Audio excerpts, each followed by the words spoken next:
The beauty of sports is that you don't have to actually just watch a game to have debate. It could be about jersey numbers. It could be about statistics.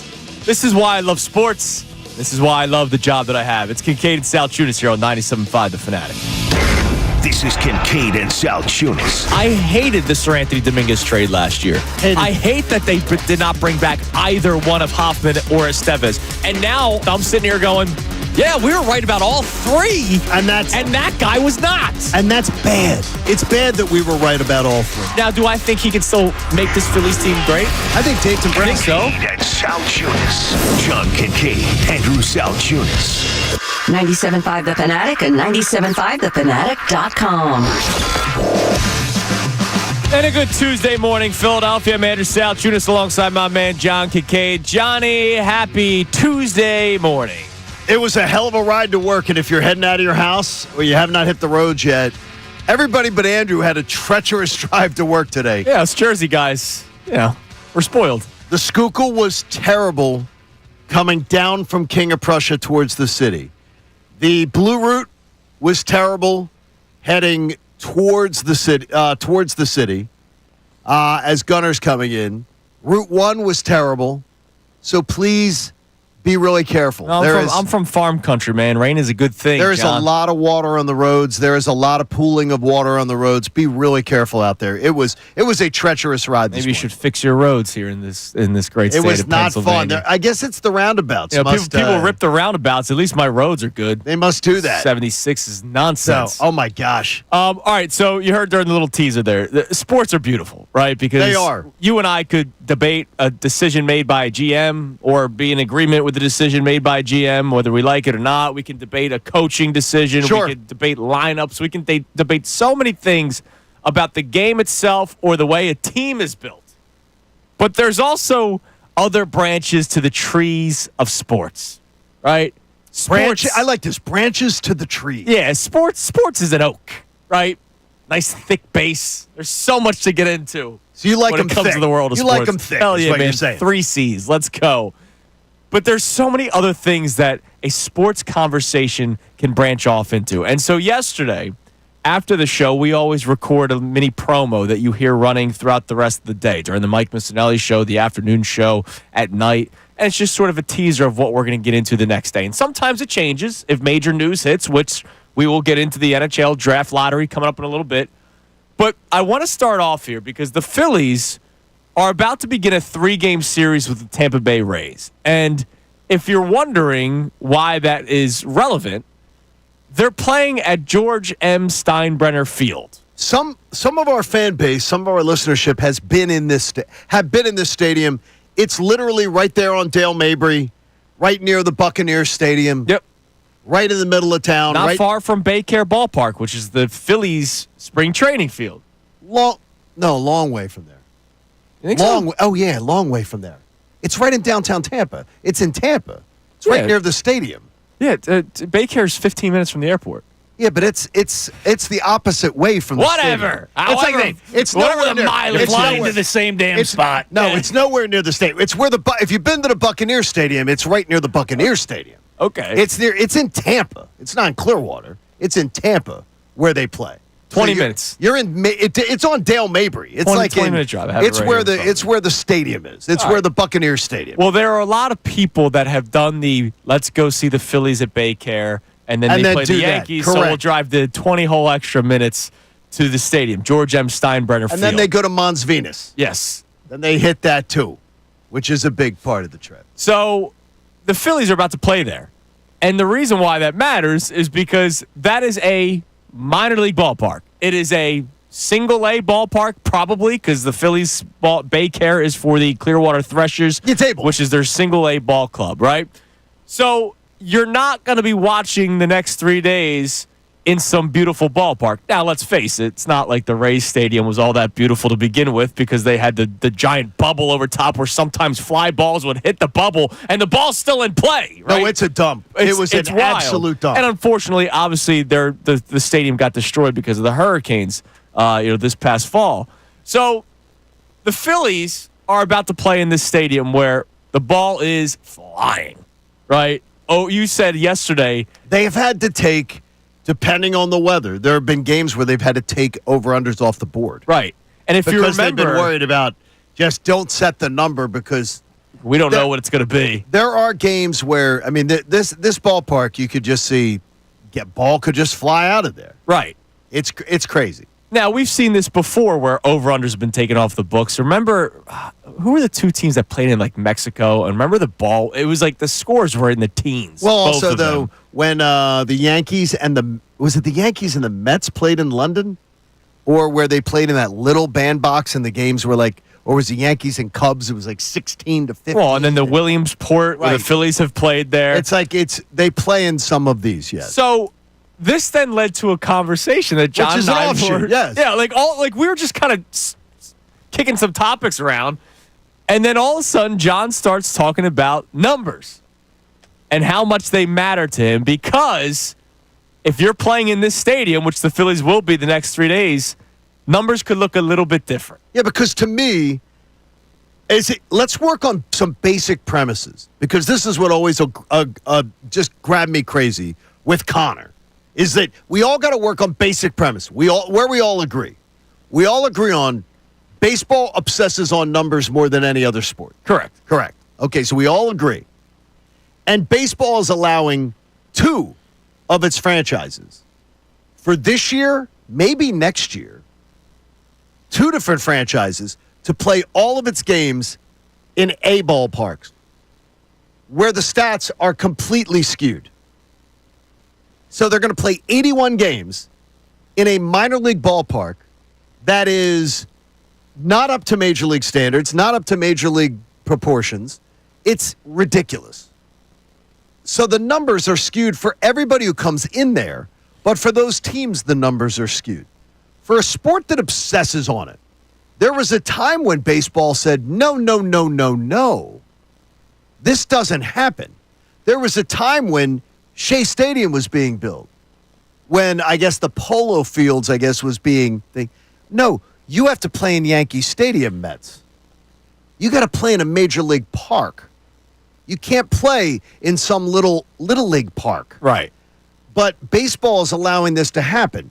During the pandemic, I know some of the games, Toronto played in Buffalo. Yeah. Down in the Bisons. I guess they played in the Bisons ballpark. They did this. Baseball at some point just said, yeah.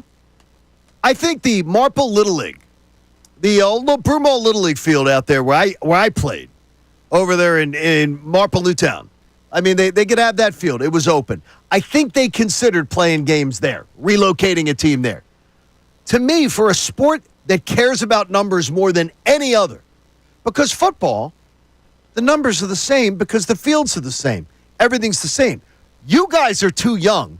And Gunnar and Andrew, I'm not even sure you know that there was a time, and anybody who is above the age of 40 remembers a time when NHL ice surfaces were not the same. Different. Yep, I know that. That some stadiums weren't the same. Yeah. Now they're uniform. Right. But they weren't the same. And there was an advantage to that. They said, okay, every stadium from now on, they all got to be the same. Right. We're not going to have that anymore.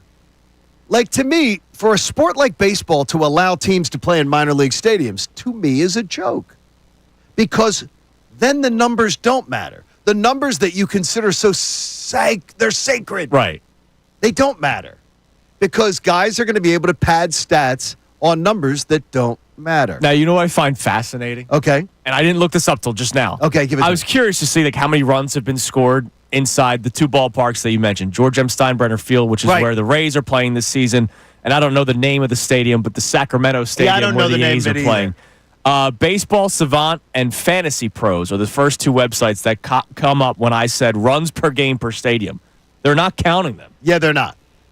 Which is amazing. Like, why not? Because they can't. And here it is. Yeah, but you're still going to count the player, like a player's stats this season for the Rays or the A's. Their stats go into the books. Well, this is where I'm saying to you. A sport is just saying, well, no, we can't count those numbers. And then it's like, well, now we're making, all of a sudden, after all the time in baseball, now we're adding a mystery base runner on second base and thing. Right. And now we're making. Oh, errors don't exist anymore. And now we're going to make the bag. Amazing. How many bags would Ricky Henderson have stolen if they made the base pads even more? Twice as big? And they only let you throw over twice. Right. I mean, baseball has screwed with numbers that baseball might as well say the numbers don't matter now hold anymore. on a second. Okay. It's not just baseball. And I'll get into this coming up Interesting. next. Overall topic is, do numbers really matter to you? Do you get caught up on stuff like this? Because it's a fascinating conversation to me that, John, you're not peeved, but you're like, No, I don't. No, you're I don't. shocked almost. No, because people obsess on baseball numbers. And by the way, baseball numbers, I'm not one of those people. I'm not one of those people who goes, I care about all. Like, I can't recite all the baseball numbers to you. But to me, baseball people keep them so sacred. And now baseball has literally made them a urinal cake. All right, well, I have a baseball response specifically. Okay.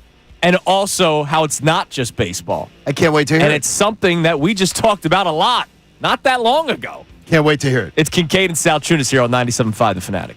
We want to hear from you, so text us.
matter to you? It's a fascinating conversation because John was pointing out that there's 2 minor league ballparks that are the homes of Major League Baseball teams this season. Now, here's the deal. First and foremost, from the Rays' standpoint, forget the Athletics because that's a mess.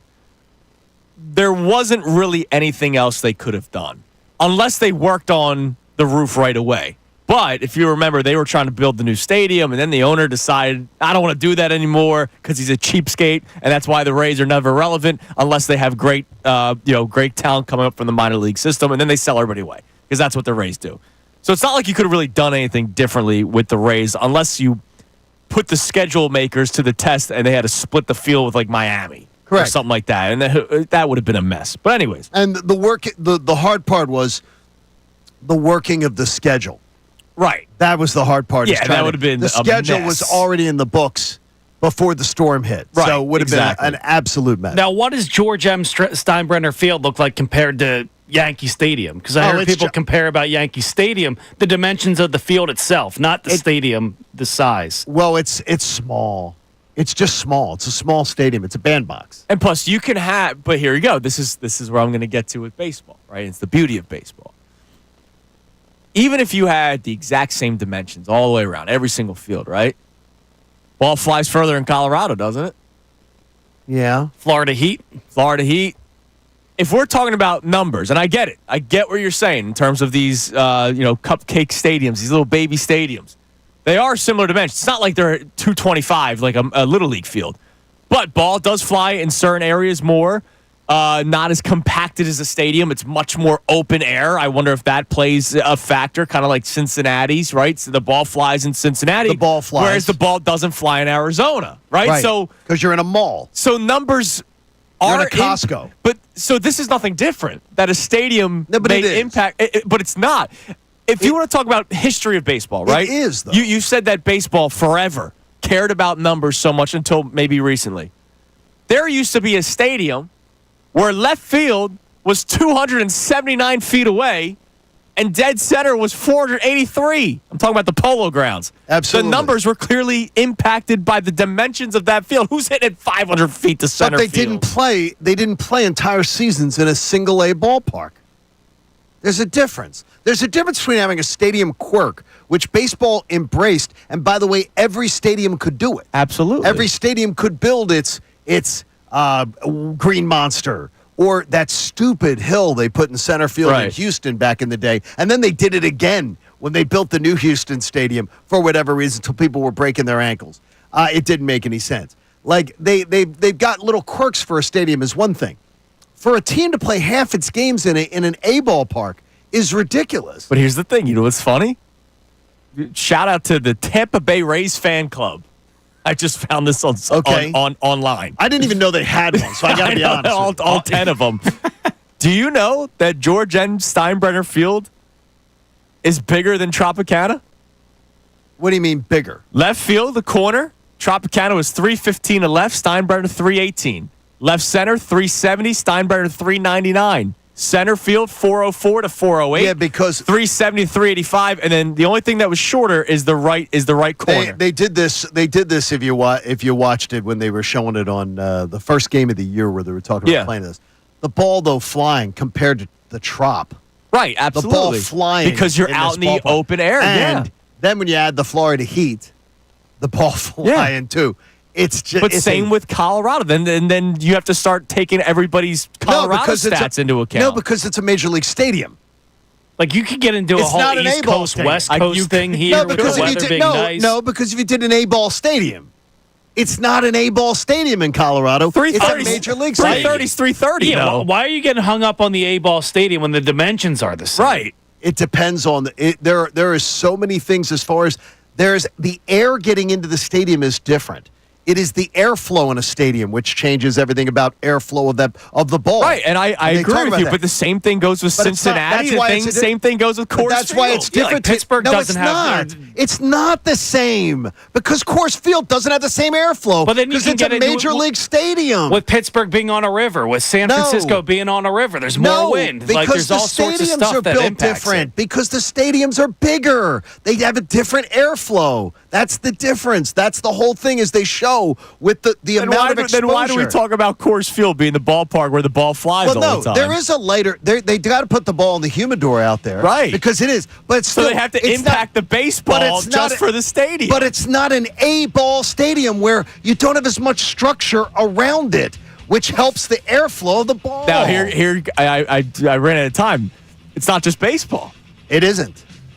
We talked about Saquon Barkley going for a rushing record this year. Okay. And should he have played in the 17th game, which would have been one more game than Eric Dickerson, which was 2 more games than OJ. Football has been telling you secretly that they don't care about stats as much anymore because all they want is this. But the revenue. More games means more money. There's difference, though. Oh. There's a difference because it's not changing dimensions. There's extra games. Yeah, but it's not changing dimensions. Instead of a dimension, it's 30 more carries or 25 more carries. It plays a factor. Or less carries. We'll talk about this more as the show goes on. How much the numbers matter to you. We'd love to hear from you at 610-632-0975. Also, was it rigged? It's Kincade Salciunas, 97.5 The Fanatic.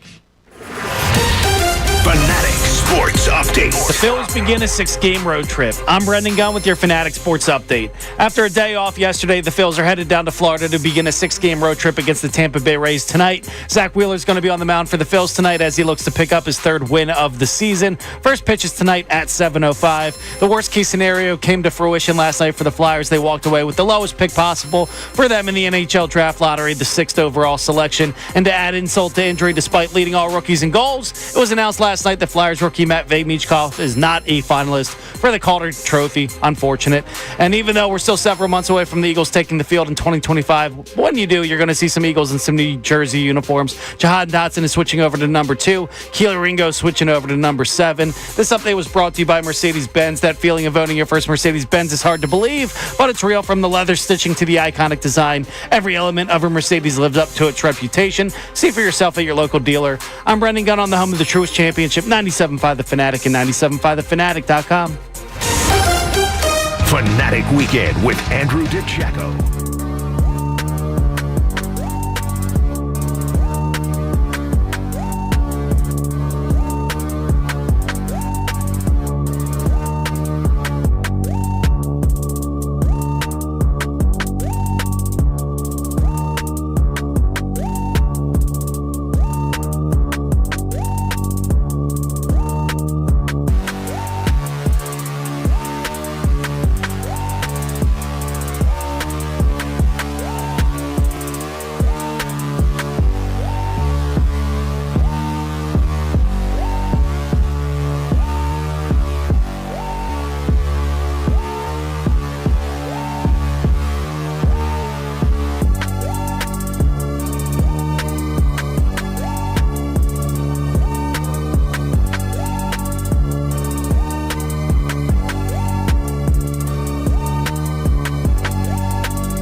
here on Kincade Salciunas, 97.5 The Fanatic. You can text the show at 610-632-0975.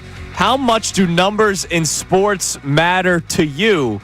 Now, real quick, what's different about the football thing? Just the dimensions are being the same? No, it's the idea is that in football, if you're talking about records, yes, you absolutely are making an extremely valid point. And we talked about it big time when we had that discussion about Saquon. The extra game. The extra games. To me, it's the number of carries.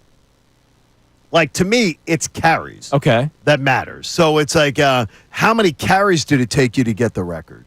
But I get the point about how many games does it take. Like, to me, OJ's the record holder. Right, because he did it in just 14 games. Whether anybody likes it or not, that O.J. Simpson's name's attached to the record. Eric Dickerson doesn't hold the record, in my opinion, because O.J. Simpson did it in far much less. Yeah.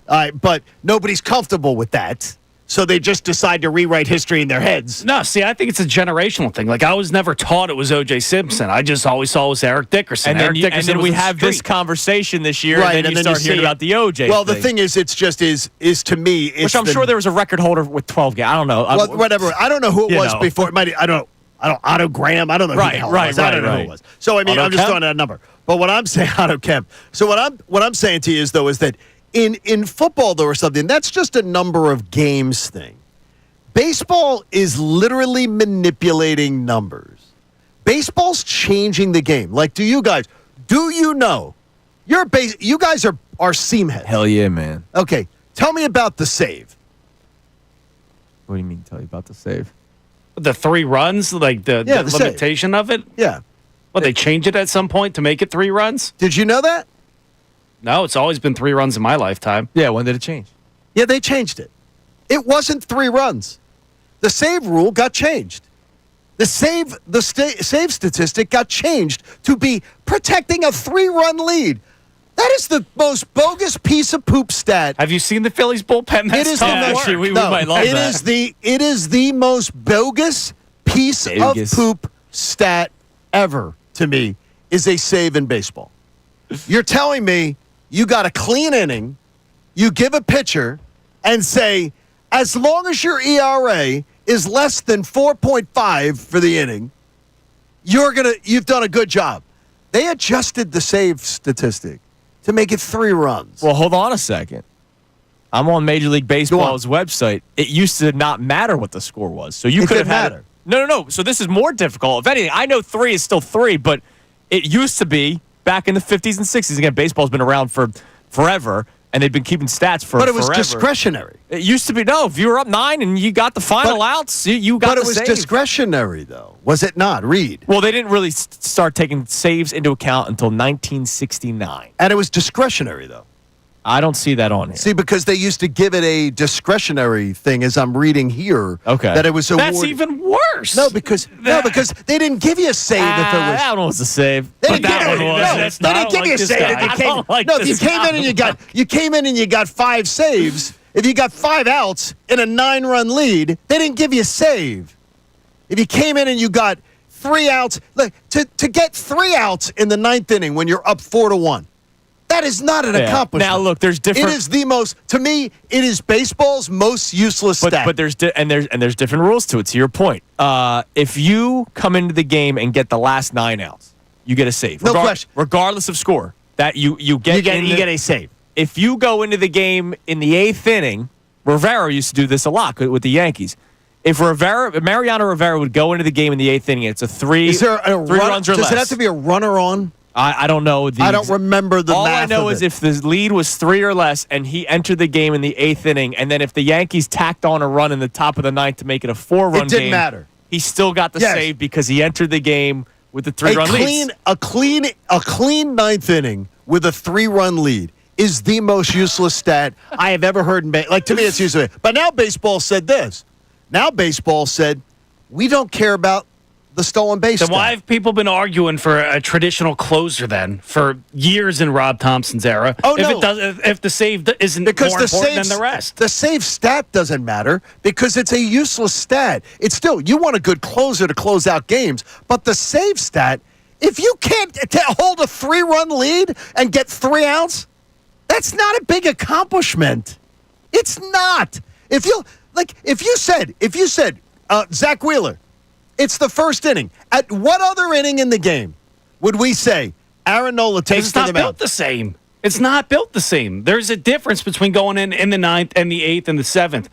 Mentally, whatever it is, it's a little bit harder. We will talk. You know what we'll do? We'll wake up Ricky Bo later and get him in on this because you're talking about it's not that big an accomplishment. It's a waste of stat to me. But now baseball has thrown, like the stolen base stat.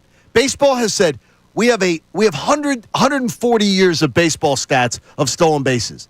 We don't care about them. We're now going to make it that the pitcher can only throw over twice.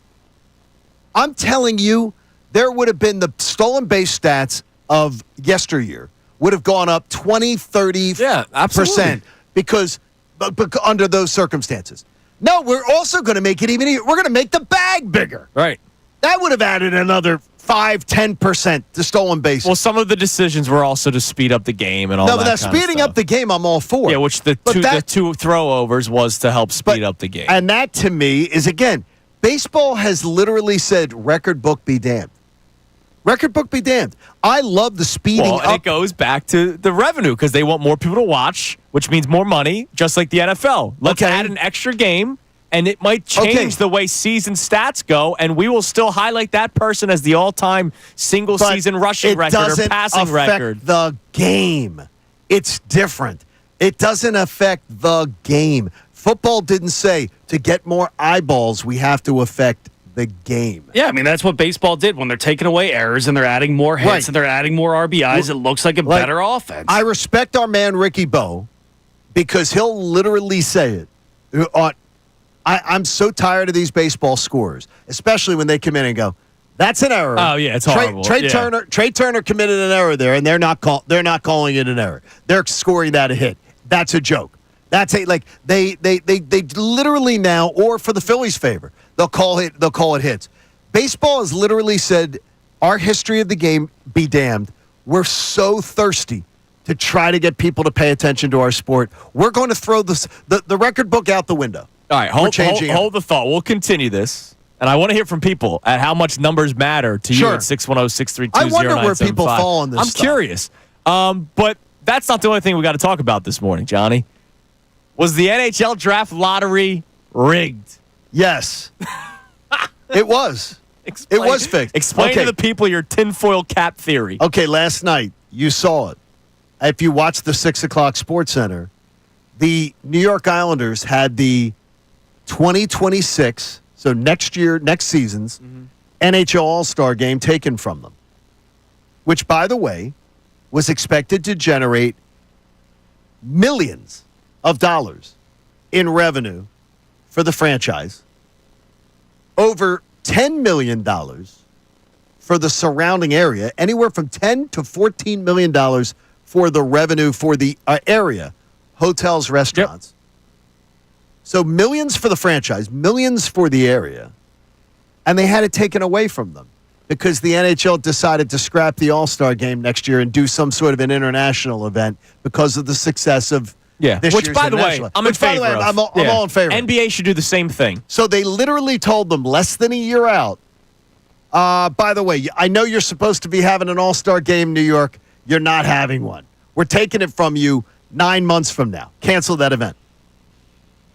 And then within a couple hours, and the NHL draft lottery, number one pick in the draft goes to the New York Islanders. And how that is a frozen envelope. That is the Patrick Ewing frozen envelope. By the way, what the hell was even that? Like, what, okay, I will. Can I explain it to you? Yeah, coming up next. I want you to. I will explain it. And by the way, in case somebody's going, oh, here you go, talking about it's rigged. Didn't they have like this?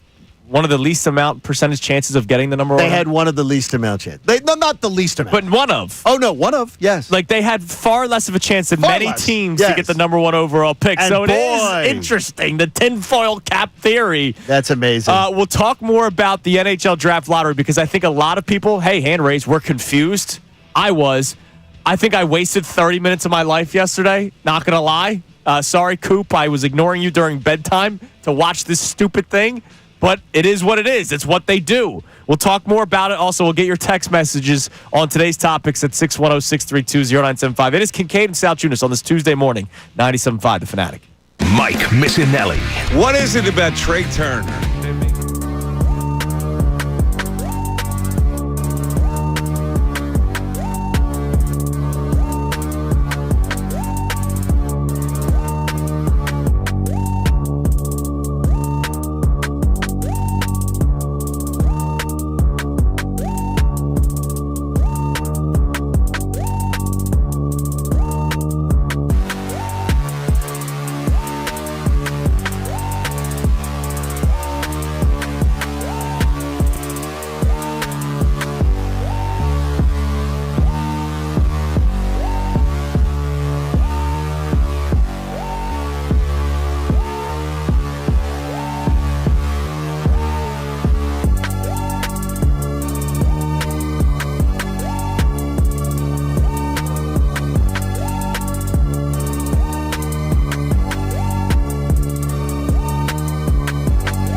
Kincade Salciunas, 97.5 The Fanatic. We'll check our text messages here momentarily. By the way, little programming note. Adam Schefter is going to be joining us today at 7:55. So a little over an hour from now. He normally joins us on Wednesdays, but scheduling conflict, he's going to be coming up today at 7:55. So an earlier dose of Schefty. All right, before our text messages, let's talk a little bit more about the draft lottery last night. The Flyers end up with the 6th overall pick. The highest percentage chance of any of the selections was the 4th overall pick because that's where they finished in the standings.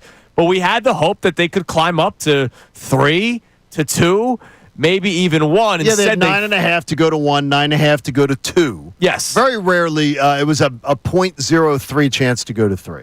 But instead, they fall to 6. Yeah.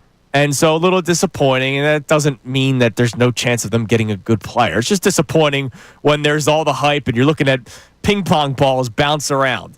But you have some theories, and can you explain to the people what the hell was going on yesterday? Yeah, because, the Islanders lose their pick.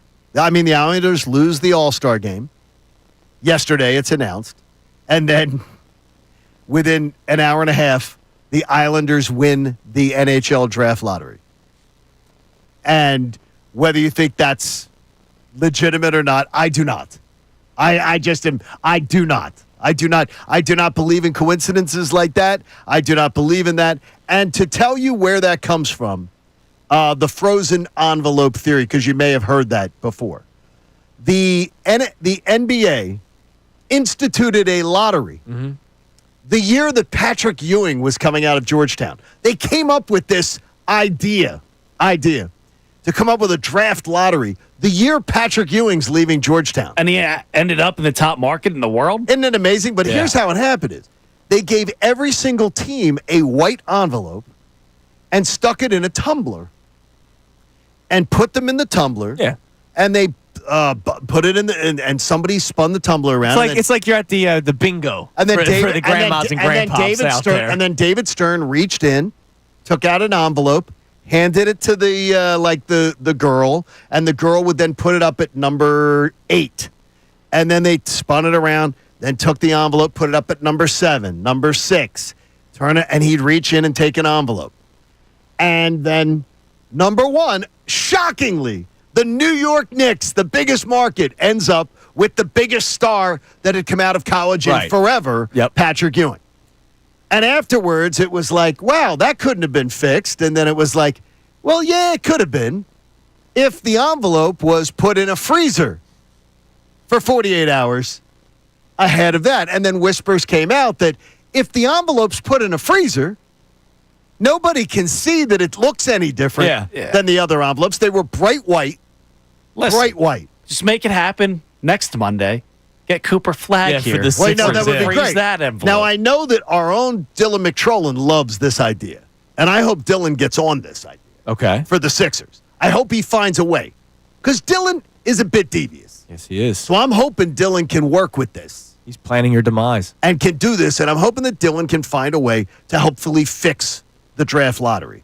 But that is the story of that all of a sudden the NBA needed a draft lottery when the NBA was still major scuffling, but it was starting to climb. Now, can you explain this weird lottery number system like I'm watching the Powerball last night? No, I can't. I can't. 13. And I'm like, what? What is this? The Islanders lose the All-Star game, though. And they got they had one of the worst chances to win the lottery, and they won it. It was so confusing. That was so freaking rigged. What they were doing was whenever a number came up, they eliminated certain teams. Instead of like... Yeah, because you were eliminated because they knew you couldn't win if somebody else won. Right. It was strange. It was very strange, and we had a lot of eyes on it, and everybody was confused, and the Flyers end up dropping 2 spots. Before the final ball, let's take a 3-minute commercial break. And then when you come back, let's wait another 30 seconds, even though the balls were juggling. Here's what bothers me, right? So, they're doing the whole, all right, we're going to, as soon as the clock hits 0, another ball will be drawn, right? So they're doing very specific 30 seconds. Not that it really made much of a difference, right? No. But then all of a sudden, the first 3 balls are 30 seconds apart. Then why is it all of a sudden 3.5 minutes apart? Why? Because it makes no sense to me. I've said it before. I would not hire Gary Bettman off the dog poop walking app. Where you hire someone to take your dog for a walk so it poops.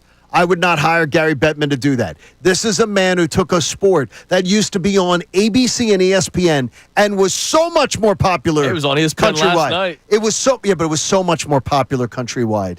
It was so much bigger, and he literally shrunk the sport. He made it less popular. This is a guy who I honestly Hey, I had eyes on that draft lottery last night. couldn't lead a bachelor party to a strip club, this man. Severely disappointed. All right, what do we got on the text line this morning, Gunner, on any of our topics? Do numbers really matter all that much to you? What do we got? Yeah, we got John V checking in saying, I hate to agree with John today, but he's got a point. He's got a great point. What was that? It's a backhanded compliment. What was that? I hate to agree with Sean, but he's got a great point today. The Rays and A's are going to have analytics and stats that are completely screwed up. From the trade value at the deadline, they could get more just based on the stats to when to pull a pitcher and to put in a good pinch hitter down in Florida in the AAA Well, hold stadium. on a second. The pitchers will be a little bit different because if the pitchers are giving up the long ball, then They maybe could be screwed. Maybe the value goes down. I mean, what's Mason Miller's ERA? 4.6? Yeah, it went up. Yeah, he's having a rough start to the season. Good for a save, right? Exactly. Yeah, I mean, it's like his ERA is think of 4.61 this like, season. think of this right now as a quality start in baseball is what, a 4.5 ERA? yeah, A 4.5 ERA is not good. it's not that good. But that's considered a quality start. Baseball stats suck. Baseball stats of the modern, they suck. By the way, and they're just meaningless. Real quick, just for the Mason Miller thing, his ERA is 4.61, but he had one outing where he allowed 5 earned runs. Okay. So, like, other than that, it's all wait a goose minute. Wait a minute. Whoa. Don't you dare. What? Don't you dare. Because I know a pitcher whose ERA is half that, who had one bad outing, and his ERA is half that. No, I'm talking about a reliever, though. Oh, I understand. It's different for if you get blown up for one outing in a reliever, your ERA is going to jump No, because I of the lack of understand, innings but that you pitch. I understand. I know another pitcher though who had one bad inning, Yeah, and his numbers are half that. and I would take Mason Miller over Well, Taijuan Walker. we all would, but his numbers are distinctly better. Distinctly yeah, one better. guy's a reliever. I understand. So if you Just get saying. blown, it's like Seranthony. Seranthi's ERA went up to 4 Because he gave of up one bad outing. because he had one bad outing. It's different for Mason Miller's only pitched 13.2 innings, two-thirds innings. I would take Mason Miller. I would drive there myself Yeah, of course you would. to go get him. All right, we'll get more text messages coming up next. We'll By the way, reset the today's A's are topics. the best road team in baseball. The weirdest thing in the world. Well, because the pitchers are probably happier. It's unbelievable. Also, not only are we going to reset today's topics, but the draft lottery is not the only bit of news for the Flyers yesterday. Was Michkov snubbed? We'll discuss that next. It's Kincade and Salciunas, 97.5 The Fanatic.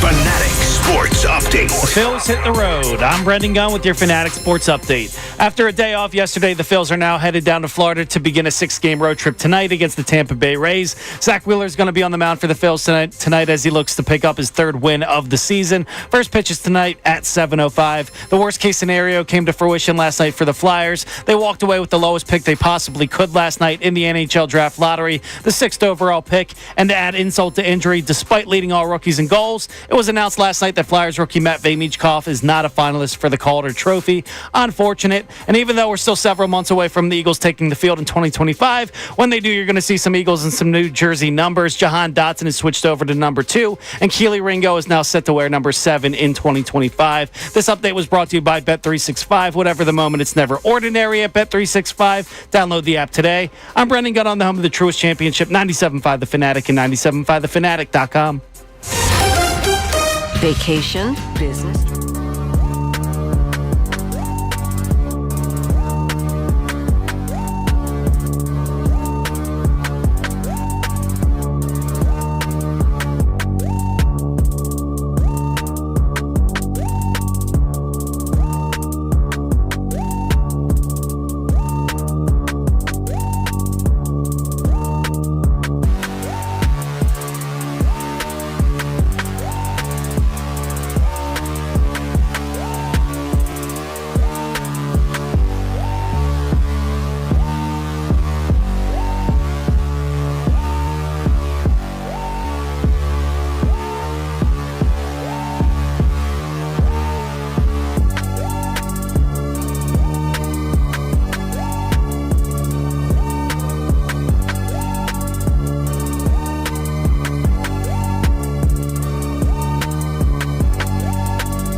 Salciunas, 97.5, The Fanatic. How much do numbers matter to you? The reason why we're having this discussion today is because the Phillies are about to begin a 3-game series with the Rays, and it's at George M. Steinbrenner Field because, in case you lived under a rock, there was a big hurricane that hit the Clearwater and Tampa area this past fall, which was devastating to the island.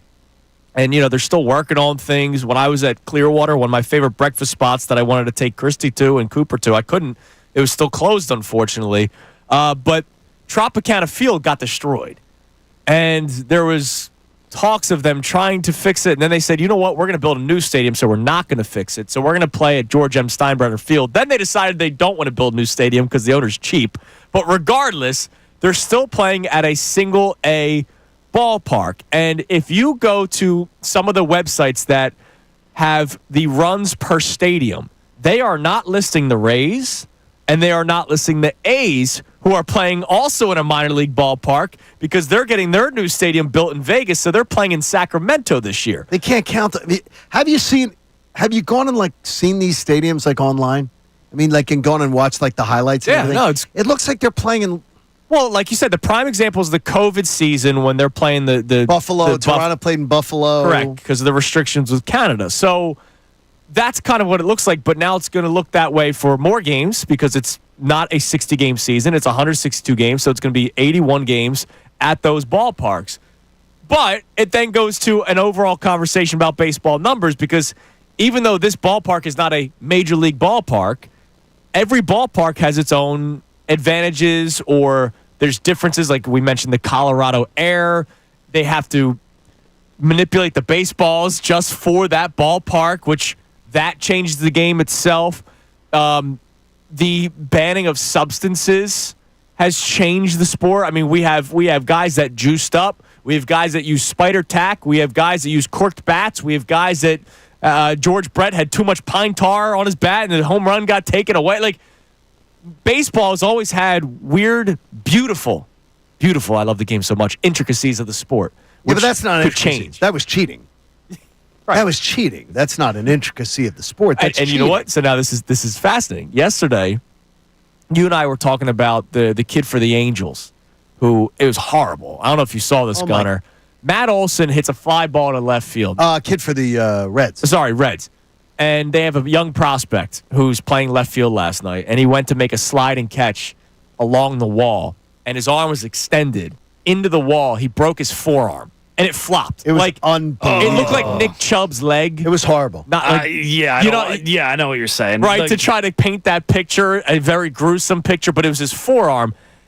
And Matt Olson, it was in play, so he rounded the bases. Well, that's what happens. Yes, you got to do it. There are people on social media that said maybe he should have stopped at second. What? Well, why should he have stopped at second? The ball's in play. You got to keep on you got to finish the play. You have to finish the play. Actually, he's a Brave. Yeah, should have stopped. What a scumbag. What a scumbag. But we've also seen, how many times have you seen a batter, and this is more, I think, human element. You've seen batters hit a line drive up the middle that hit a pitcher in the head. The batter stops at first base when he could have gotten a second because the ball's rolling, but he feels the need to stay.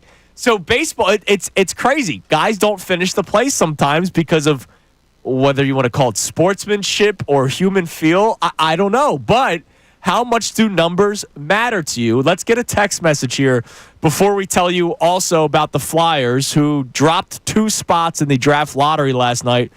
And maybe their star rookie was snubbed. What do we got on the text line? Yeah, we got Joe checking in saying sabermetric nerds and fantasy owners have ruined stats for me, especially the ones that they cling on to the most. The most useless stat of them all is WAR at the end of it all. Yeah, I mean, WAR is stupid.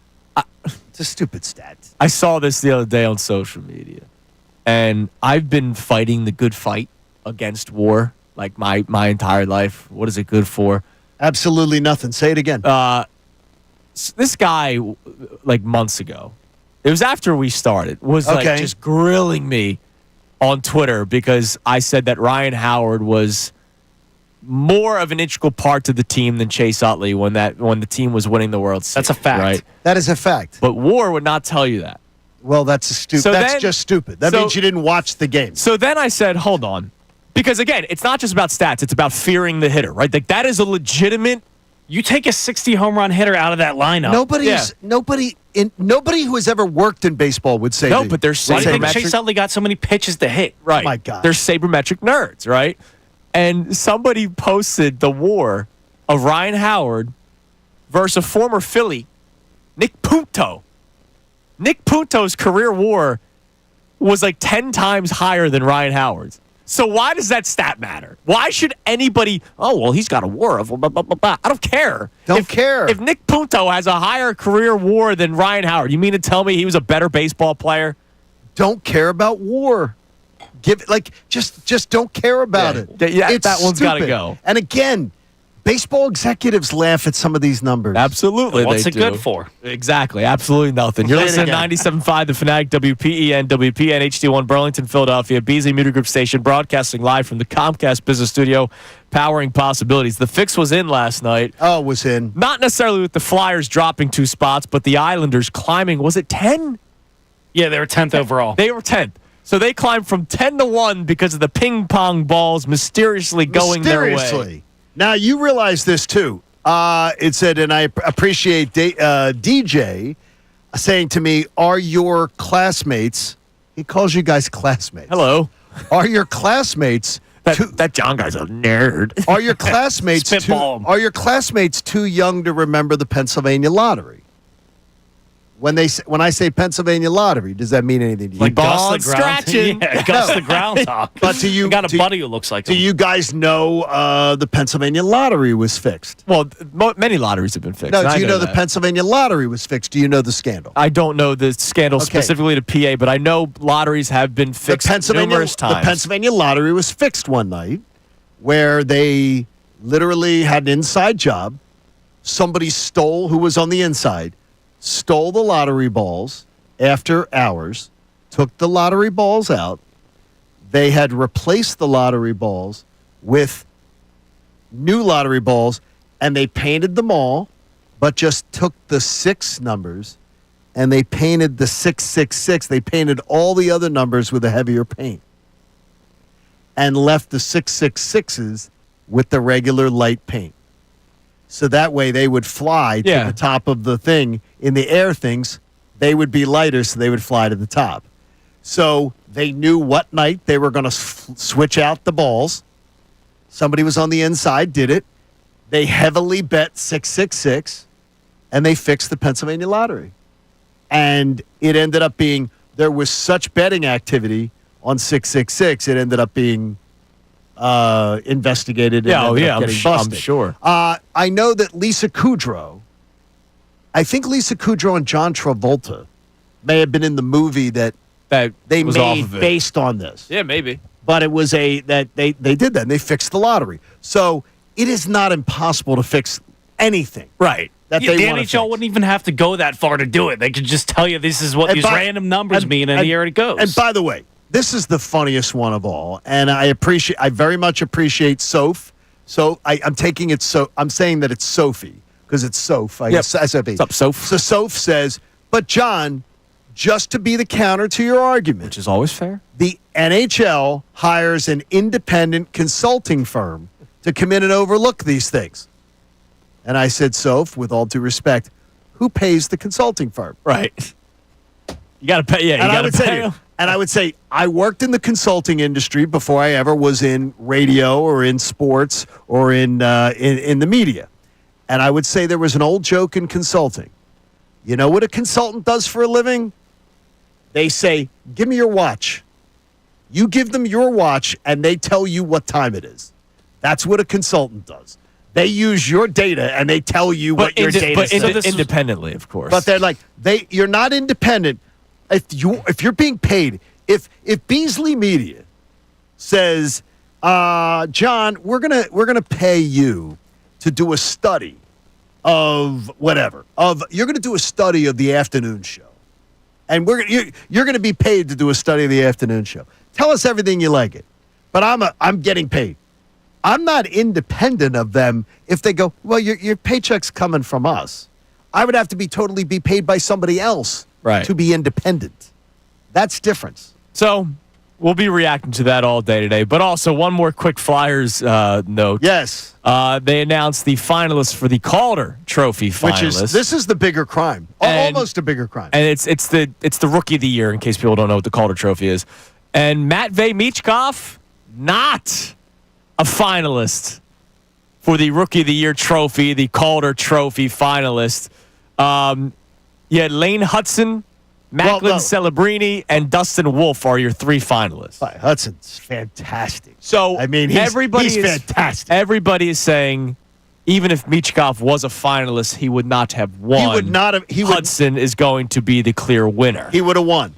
But the fact that Michkov is not a finalist is, again, typical NHL bullcrap, where the Canadian writers and the Canadian press will not. They have an anti-Russian slant. They always have, and this is what they do. The Canadians have the biggest balls in the world when it comes to we hate these Russians. Did you think a Russian was going to get any kind of nomination after Ovi just stole the record away from their seriously? king? I mean, it's unbelievable. Now here's a conversation we can further along coming up next.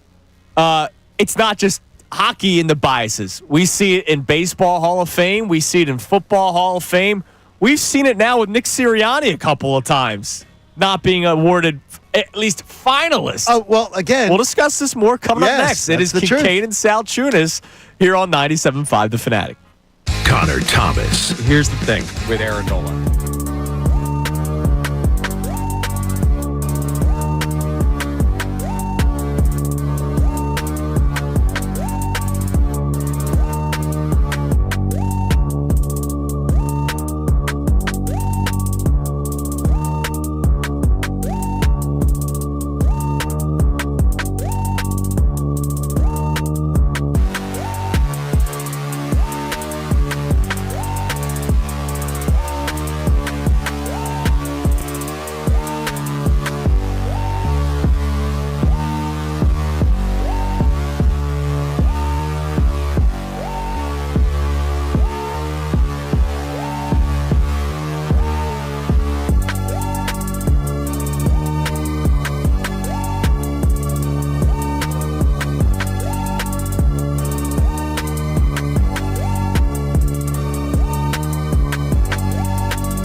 having a conversation about whether or not numbers really matter to you because of the Phillies beginning a 3-game series with the Rays in George M. Steinbrenner Field, which just sounds so weird to say.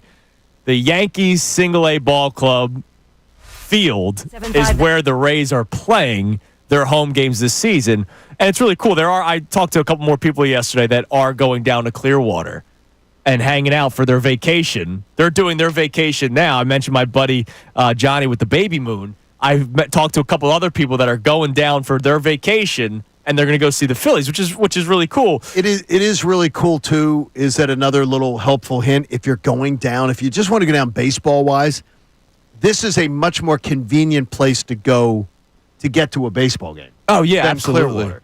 Yeah, and there are so many more hotels near this area. Yeah, like tons of hotels and cheaper hotels. Yeah, in the Tampa area. Like yeah. it's just it's a really convenient area to be, and it's cool to go see a major league game in a minor league park is a cool thing. It's kind of cool. So this conversation has then led to so many different avenues, right? And so just this past segment, we were talking about how Matvei Michkov was snubbed, we believe, from being a finalist for the Rookie of the Year nomination for the Calder Trophy. Yes. And the reason why, John, explain one more time why this could be the reason that he is not a finalist. Well, it's typical of there is a anti-Russian bias, and it has been in the Canadian press for forever. Like it has been they do not like the Russian players, right? And I'm telling you, Canada acts like they're going head to head in war with Russia, and far as they don't like Russian influence in their sport. In their sport. Now, this is not just but before we start bashing our neighbors up north, and I get it. No, this is well documented. Right? No, forever. I get it. And this is ridiculous. There is zero chance that Matvei Michkov was not one of the top 3 rookies. Right? He should have been. But I would tell you that he should not have won the call. Right. Hudson is going to be the winner. Everybody's saying he's that. fantastic. Yeah. So I would not think he wins the Calder, but I would absolutely say that just to be nominated is an honor, right? No, he should have been what there, everyone right. says at the Oscars. So here's the thing: it's not just this specific instance. We've talked about this a couple times on the show. Okay. I do not agree with a lot of the things this man says. Mainly all of the things this man says. What's that? And the stuff he did with the Wakefield family was horrible. Oh, jeez. But from a baseball standpoint, Cooperstown Baseball Hall of Fame, Curt Schilling should be in the Hall of Fame. Curt Schilling is a Hall of Famer. But There should not even be a discussion. Like, can you put him in the Hall of Fame and say you're not giving a speech? Like, does that cross the line? Why would that be? It's should you be in the Hall of Fame? Yes or no? It should be voted upon. Baseball. I remember T.O. was not a unanimous first ballot Hall of Famer. Gary Myers was one of the people. Thank you. Gary Myers did not like how he doesn't acted. like him. He didn't like him. And he went on podcasts and was radio, bragging and about was like, it. yeah, I thought T.O. was a bad teammate, and I believe Hall of Famers are also good teammates. So he had a personal vendetta against T.O. We have seen Nick Sirianni twice now not be awarded or nominated as a finalist for Coach of the Year. He's made the top 5, but then they narrow it down to the top 3. Sure. Both times they've went to the Super Bowl because his roster's really good. And how hard is it to really coach up? I'm not saying he should have won last year. Kevin O'Connell should have won, right? He did win, right? Kevin O'Connell ended up winning. I think Kevin O'Connell won. Like, he should have won. The year Sirianni was not a finalist in 2022, I believe Stefanski won it. And I think deservedly so, because the Browns were dealing with the whole Deshaun Watson mess. Daboll was in the same division in second place and was a finalist. And by the way, got his ass kicked twice. And so by Sirianni. There is a bias against Nick Sirianni. Because he's just disliked. And he's brought that upon himself. But should that keep him from winning awards or being nominated for awards? Absolutely not. No, and Michkov is none of those things. Michkov is a very, very affable young man. He is a tremendous competitor. He is going to be a great ambassador for his sport. He is learning the language, by the way. That's a huge part that should go into it. Right. Like, he's coming over to a country where he doesn't even know how to translate with anybody. He's coming over to a country after his father was murdered. Yeah. Like to come here. Now, let me ask you something. And he is going, here's another thing, too, and I do admire it because there's a lot of players who don't do it. He's working overtime to learn the language, to be able to be an ambassador for his sport, to be able to be a spokesperson, to be able to do interviews, to be able to communicate with teammates. He's everything you want in a sport, in a sportsman. You know what's funny? I read an article from NBC Sports Philadelphia this morning by Jordan Hall. And by the way, I'm becoming a real fan of Jordan Hall stuff. I love this quote. He spoke with Travis Konechny a couple of weeks ago. Okay. About Michkov. Quote, I think he's probably the one guy that I've played with in my entire career that wants to be the best player in the NHL. He believes that he can be, and you can't teach that. That's just something that he wants and he believes in. That's a powerful thing. So maybe to your point, maybe learning the language will help him out in the ice even more, right? I mean, that's a cool thing. Like, he's not just happy to be here. He wants to be the best, man. He is I can tell you flat out from executive level to media level around the Flyers to people in the organization, everything that I've been told is that they could not be more happy with what they've learned. And by the way, for the Flyer fans, and we're a little upset about what happened last night. Because you don't want to see somebody drop back in the draft lottery. But let's just put it this way. They are going to get a top player with that 6th pick, and that's if they stay there. Because I want to remind you, you not only have the 6th pick, you probably have either the 23rd or 24th pick. Then you're going to probably have like the 25th, 26th pick if Edmonton doesn't win. Then you're going to have so you're going to have 2 more first-round picks. Then you're going to have the 36th pick, the 40th pick, the 45th pick, and the 48th pick. That is unfreaking believable. You're going to end up 7 of the first 48 picks in this draft. That's wild. Are the Flyers. Do I expect Danny to pick all those picks this year? No. I do not. So I expect some packaging, and I expect some trading back to next year. Sure. I expect a lot of maneuvering. It's going to be a wild night in Atlantic City for the draft, but I do expect that the Flyers are going to be able to do a lot of fun things around this draft. So here's the deal. Today's show has kind of been like an overall sports conversation, whether or not numbers matter to you. So we would love to still hear from you at 610-632-0975. But coming up next, I want to tie into a couple of local stuff. One, about your own viewership of the playoffs, specifically a series in the NBA right now. And also, John found an article that breaks down the difficulty of this Eagles schedule. We'll get into that coming up next, and we'll compare it to last year's. It's Kincade Salciunas here on 97.5 The Fanatic. Fanatic Sports Update. Another road trip begins. I'm Brendan Gunn with your Fanatic Sports Update. After a day off yesterday, the Phillies are headed down to Florida to begin a 6-game road trip today against the Tampa Bay Rays. Zach Wheeler is going to be on the mound tonight for the Phillies as he looks to pick up his 3rd win of the season. First pitch is tonight at 7:05. The worst-case scenario came to fruition last night for the Flyers. They walked away with the lowest pick possible for them in the NHL draft lottery, the 6th overall pick. And to add insult to injury, despite leading all rookies in goals, it was announced last night that Flyers rookie Matvei Michkov is not a finalist for the Calder Trophy, a.k.a. the Rookie of the Year. And even though we're several months away from the Eagles taking the field in 2025, when they do, you're going to see some players in some New Jersey numbers. Jahan Dotson switched over to number 2, and Keeler Ringo switched over to number 7. That was made official yesterday. This update was brought to you by Bet365. Bet365, whatever the moment, it's never ordinary with Bet365. Download the app today. I'm Brendan Gunn on the home of the truest championship, 97.5 The Fanatic and 97.5thefanatic.com. Philadelphia Sports.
7:26 here on Kincade Salciunas 97.5 The Fanatic. All right, John's got Eagles schedule analysis that we'll get to here in a second. But real quick, I'm curious. What do you think is like the percentage of people, and maybe not the percentage because it's too hard to figure out. How many people, and if you want to chime in on this at 610-632-0975, feel free because I'm curious. How many people will completely ignore what could be a great NBA playoff series because we hate both teams? Like the Knicks and the Celtics? Correct. Yeah, Last night was an awesome game. One of those games where you turn it off because the Knicks are down like 25 points, and then you just, let me go see. And you're going, oh, this game's down to like 12. And then you keep watching, and then the Knicks storm all the way back in the Garden in Boston and steal game one. And I wondered how many people even bothered to watch, like turn it on. Dude, I have to not turn it on because I know what's going to happen. I know what's going to happen. I'm going to end up doing something I cannot do. What? And that's kind of, lean towards a New York team. You don't have to root for anyone. You can just watch. I do. It's hard. It's hard. I can disappear and not have any rooting interest. How do you not see jerseys? How do you not see I players? hate both teams, so why would I lean toward any sort of rooting interest? I see the guys on the New York team, and I remember good memories, and I cannot root for a New York You're Rat right. team. You're one of those fake Nova fans. I forgot about that. How could I forget? So I can't do it. You got the Wildcat tattooed on your face. I do. I would if I could. Welcome to But Delco. how many people do you think just won't watch this series because of the two teams? I think the ratings around here would be terrible. Yeah. Even though it was a great game. I was locked in. I don't think NBA ratings on TV here are good. Well, like once the Sixers are out. Correct. I get that. I don't think people give a damn. Well, I'm saying, like, let's say it's the NFC Championship game and it's Cowboys Commanders. NFC Championship game will be packed. Everybody Don't speak that into existence. Don't say that. People be watching that. Here? It's the NFL. Yeah, because the NFL. Even if it's Cowboys Commanders, Yes. two NFL teams that people people I'm don't not like. attentive People would hate watching watch. that. Like, People I'm would not be hate watch. sitting down on a Sunday and making it my day. Like, I'll No. have it on in the back. You'll have it on, but Now, it's not. I will say, I have boycotted a couple of series every once in a while. I did not watch the 2023 World Series. Me neither. When the Phillies got eliminated the way they did to the D-backs, I watched very little. I was sick, so I had an excuse. I was not only sick from the Phillies, I was still coming off of chemo. I was finishing out my chemo. I think I watched 6 innings of that whole World it was too Series. painful for me. It was too painful. I was at my buddy's. My buddy had a birthday thing at one of the casinos in AC, and we were in the sports book, and I was like, I got to get out of here. It bothered me to just look at it and go, wow, what a waste. So I have, trust me, it's not always where I can just tap into the sport. That was one of those where like I couldn't watch it because of the pain. Last year's Super Bowl, not this past one, we obviously won. The 49ers, Kansas City Chiefs, that game was hard for me to watch. We just lost to Kansas City. Right, and you hate the Niners. I hate the Niners. Yeah, I get it. I watched it, but I get where I can understand that there are probably other people that had that exact same feeling. So are there people out there that just won't watch the series because of the hatred? Forget the basketball aspect, maybe not liking basketball. The hatred of those two teams. Sure. I would like to hear from people on that. But you found something very interesting about the strength of schedule conversation that we've been having, even though we don't know the schedule just yet. Yeah, we'll know the schedule in a week. So a week from tomorrow, we'll know the schedule. Sharp football analysis. Warren Sharp is one of my favorites. And if I would just say, seriously, if you've never been to sharpfootballanalysis.com, Warren Sharp is one of my favorites. He's one of the best people to read. He does analytics of football, but he does it really, really well. I'll be honest, sometimes I hate reading stuff. That and Sumer Sports, you hate reading. Sometimes I do. That and Sumer Sports, to me, are two of the best.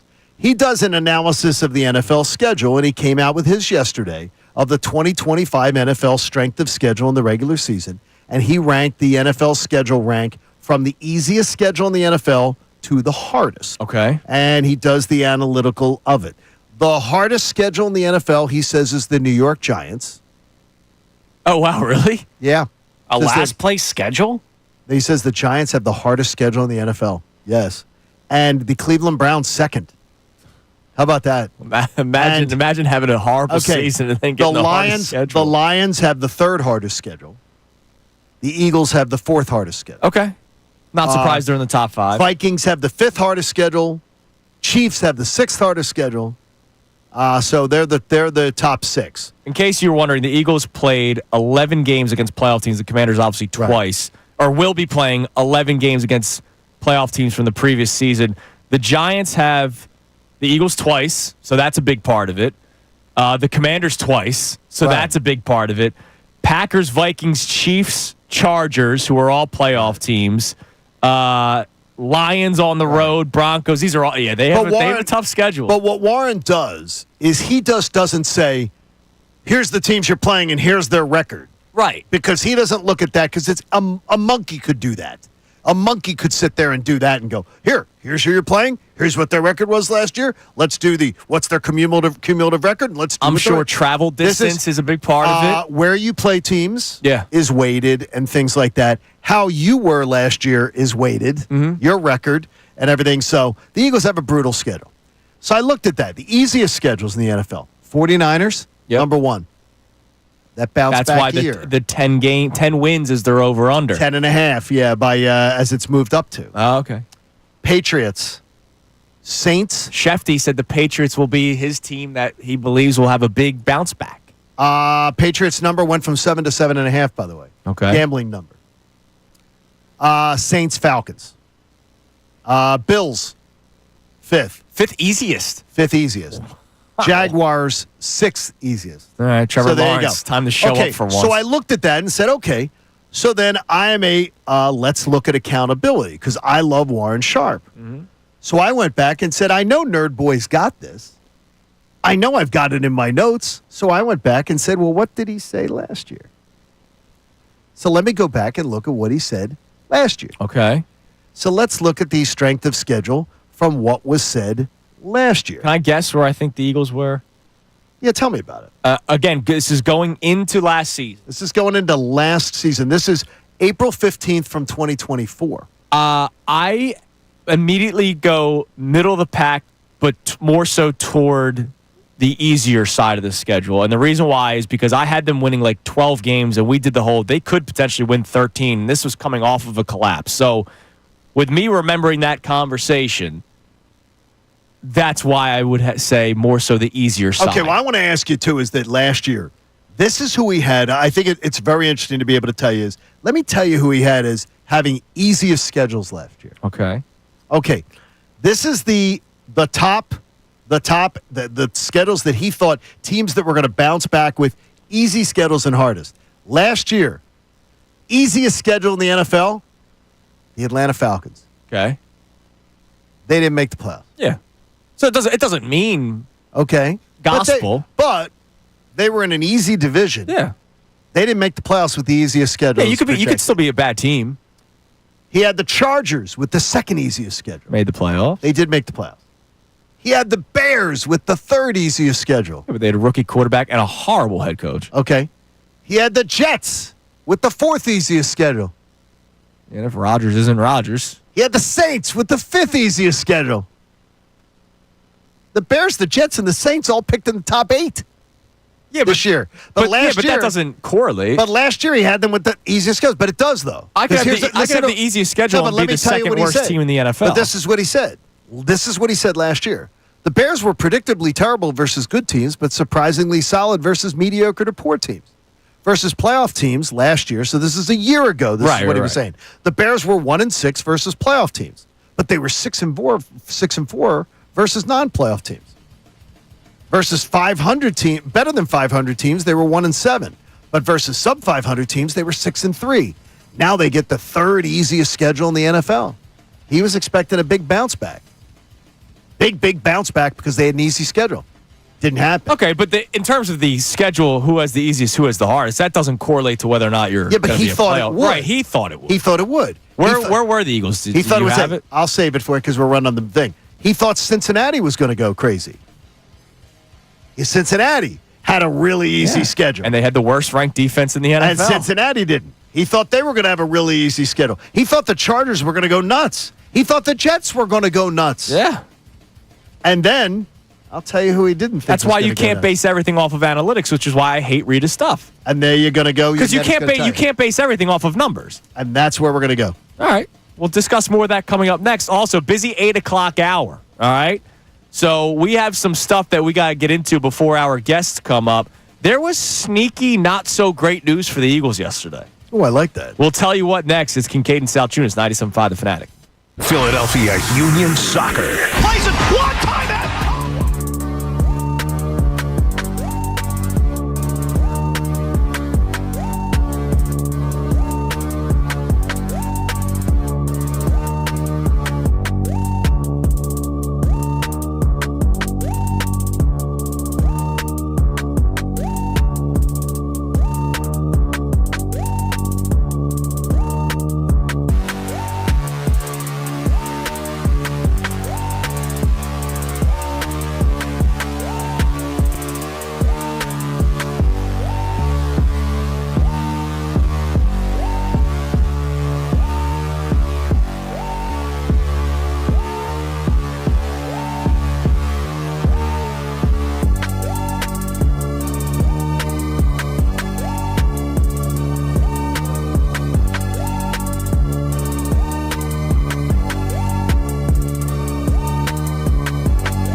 7:42 here on Kincade Salciunas, 97.5 The Fanatic.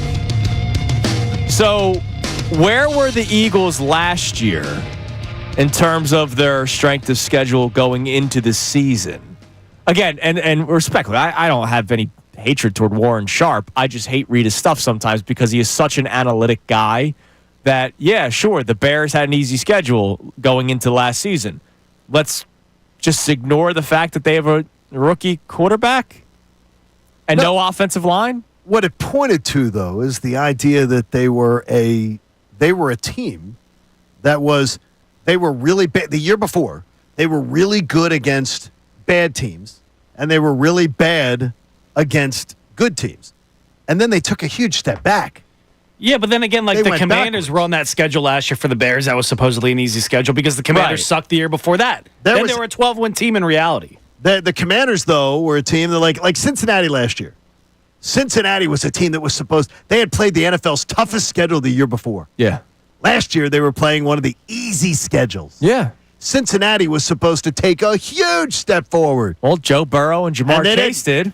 And their defense. They went back. Yeah, because their defense sucked. They went huge back. The Jets were supposed to take a huge step forward. Yeah, and we don't take into account in terms of analytics, is my quarterback tripping on acid today or not? Well, I mean, that's... But seriously, that's why, there's no nuance to it. It's strictly calculated. I do enjoy numbers like that. But then, I can't just completely base everything off of that when not my quarterback, if I'm a Jets fan, my quarterback is tripping on acid. Well, here's what I'm gonna say to you is the thing is though is that but the thing is when you give me that is but every year people get suckered into James Harden's going to make a difference, that Aaron Rodgers is going to make a difference every year.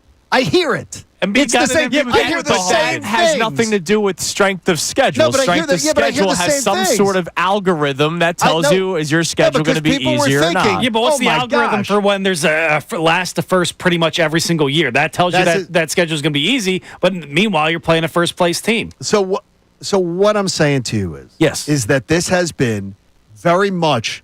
Don't worry about the Eagles' schedule, because the Eagles have absolutely been the team in analysis that has consistently, when they're told that they have the hardest schedule, they are the team that has overachieved the most. Love that. Them and the Chiefs. That's good to know. Forever. How about this? 15 years of data. The Eagles actually overachieving slightly more than the Chiefs. Yeah, it makes me feel good. So do not worry at all about the Eagles having one of the 5 hardest schedules in the NFL, because the Eagles have overachieved when they have a tough schedule. They have overachieved what the schedule says that they are. The only team that is even in their neighborhood is the Chiefs. Yeah, don't forget the Eagles are the best team in football. Like when you're going down other teams' schedules, they're looking at the Eagles like, oh, damn, we're playing them this week. And that is so it's so awesome. But the bottom line is no team has overachieved as far as what these things said. Yeah, love that. 15 times better. Love that. All right. Awesome. By the way, coming up in 10 minutes, in case you missed it earlier, Adam Schefter is going to be joining us at 7:55 today. Normally joins us on Wednesdays, but because of some scheduling conflicts, he's coming on a day earlier. So Shefty Tuesday today on Kincade and Salciunas. That comes your way in 10 minutes. And one of the things that we can get into, and this is nitty-gritty football talk, okay? The Eagles had some sneaky, not-so-great news yesterday. Anthony Patch, who was a part of the Eagles scouting department for, almost my entire life. 23 years, Johnny. 23 years in which the Eagles, to that analysis you just gave, have been one of the better franchises in all of football. He left, and he's taken a job with Tom Brady and the Las Vegas Raiders as their senior personnel executive. Poached by Brady. Poached. Big time. By Brady. And the general manager for the John Spytek for the Raiders. Perfect name for Brady's. He actually worked here with the Eagles from 05 to 09, so he also knew Patch back in the day. And also, I was told huge pay raise. Like huge pay raise. Okay. So this is a can't miss it to be able to do that. But here's the thing that I was also told. Yeah, which this is important to know. There's a place called the Last Resort. Now, it sounds like someplace like would be at like the Bada Bing. Yeah. But the Last Resort is a great dining spot in Athens, Georgia. This guy's known there. Yeah. They're gonna still know him, but now they're gonna know him with the Raiders corporate card. Right. He is known in the facility at Georgia. He's known in Athens, Georgia. He's known in Tuscaloosa. He's known with the coaching staffs there as an Eagles guy. What took Howie so long to listen to this guy? I don't know what the answer is to that, but he has been one of the instrumental guys in developing those relationships and harboring those relationships. So people are getting wise to what the Eagles are doing. And even though it's not that hard to think. It's not that hard to think. Georgia or Alabama? I screamed about it for years. And living in the South, I screamed about it for years, and I couldn't understand why people weren't doing it. Yeah. Why are you shopping at places? Why are you shopping in the Pac-12 when you can shop in the SEC? Don't be a dope. But I think this is a huge loss. Huge loss. And whether it's, but again, this is one of those things where I trust in Howie because he has constantly had a pipeline of great people. And what I was told yesterday was one thing about Howie is they're constantly cross-training and constantly sharing information because he knows he's going to be poached of 2 people a year. Oh, absolutely. Something like that. So Howie Roseman does a great job of making sure that people are constantly in the funnel. And the Eagles do a great job of promoting from within, that when jobs come open, people go up the funnel. Yeah. So people know that they want to stick around. It's a huge loss, though, and don't undersell it. So we'll talk more about that with Adam Schefter, who will definitely be in the know coming up next. Speaking of Schefter, we're going to play Know the Schefter. Instead of Know the Show, Know the Schefter, for your chance to win the pair of general admission tickets to the Maurice Pierce Eagles Autism event, which is such a cool event. Love what the Eagles do for their foundation. And obviously, it's a cool chance for you to hang out with current and former Eagles players for a great cause. We'll give away a pair of the general admission tickets coming up next with Know the Schefter, who joins us at 7:55. It's Kincade and Salciunas here on 97.5 The Fanatic. Fanatic Sports Update. Phils are back at it tonight. I'm Brendan Gunn with your Fanatic Sports Update. After a day off yesterday, the Phils head down to Florida to begin a 6-game road trip tonight against the Tampa Bay Rays. Zach Wheeler is going to be on the mound for the Phils tonight as he looks to pick up his 3rd win of the season. First pitch is tonight at 7:05. The worst-case scenario came to fruition last night for the Flyers. They walked away with the lowest possible pick in the NHL draft lottery last night, the 6th overall selection. That was the lowest they could go. And to add insult to injury, despite leading all rookies in goals, it was announced last night that Flyers rookie Matt Michkov is not a finalist for the Calder Trophy, a.k.a. the Rookie of the Year in the NHL. And even though we're still several months away from the Eagles taking the field in 2025, when they do, you're going to see some Eagles players in some New Jersey numbers. Jahan Dotson switched over to number 2, taking that from Darius Slay, who's now with the Pittsburgh Steelers. And now Keely Ringo is going to pick up number 7, last worn by Hassan Reddick. So we'll see some new birds next year in new numbers. This update was brought to you by Discover. Did you know 90% of people that use credit cards nationwide accept Discover? If you discuss Discover, you guessed right. Based on the February 2024 Nielsen report, I'm Brendan Gunn on the home of the truest championship, 97.5 The Fanatic and 97.5thefanatic.com.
Salciunas, 97.5, The Fanatic. Coming up at 8 o'clock, I will give you the key word, but we are going to have Adam Schefter on, so I'm just going to give you the word. So make sure you put the contest short code 45911 into your phone now, or make sure you go to the Fanatic mobile app, 975thefanatic.com, for your chance to win $1,000.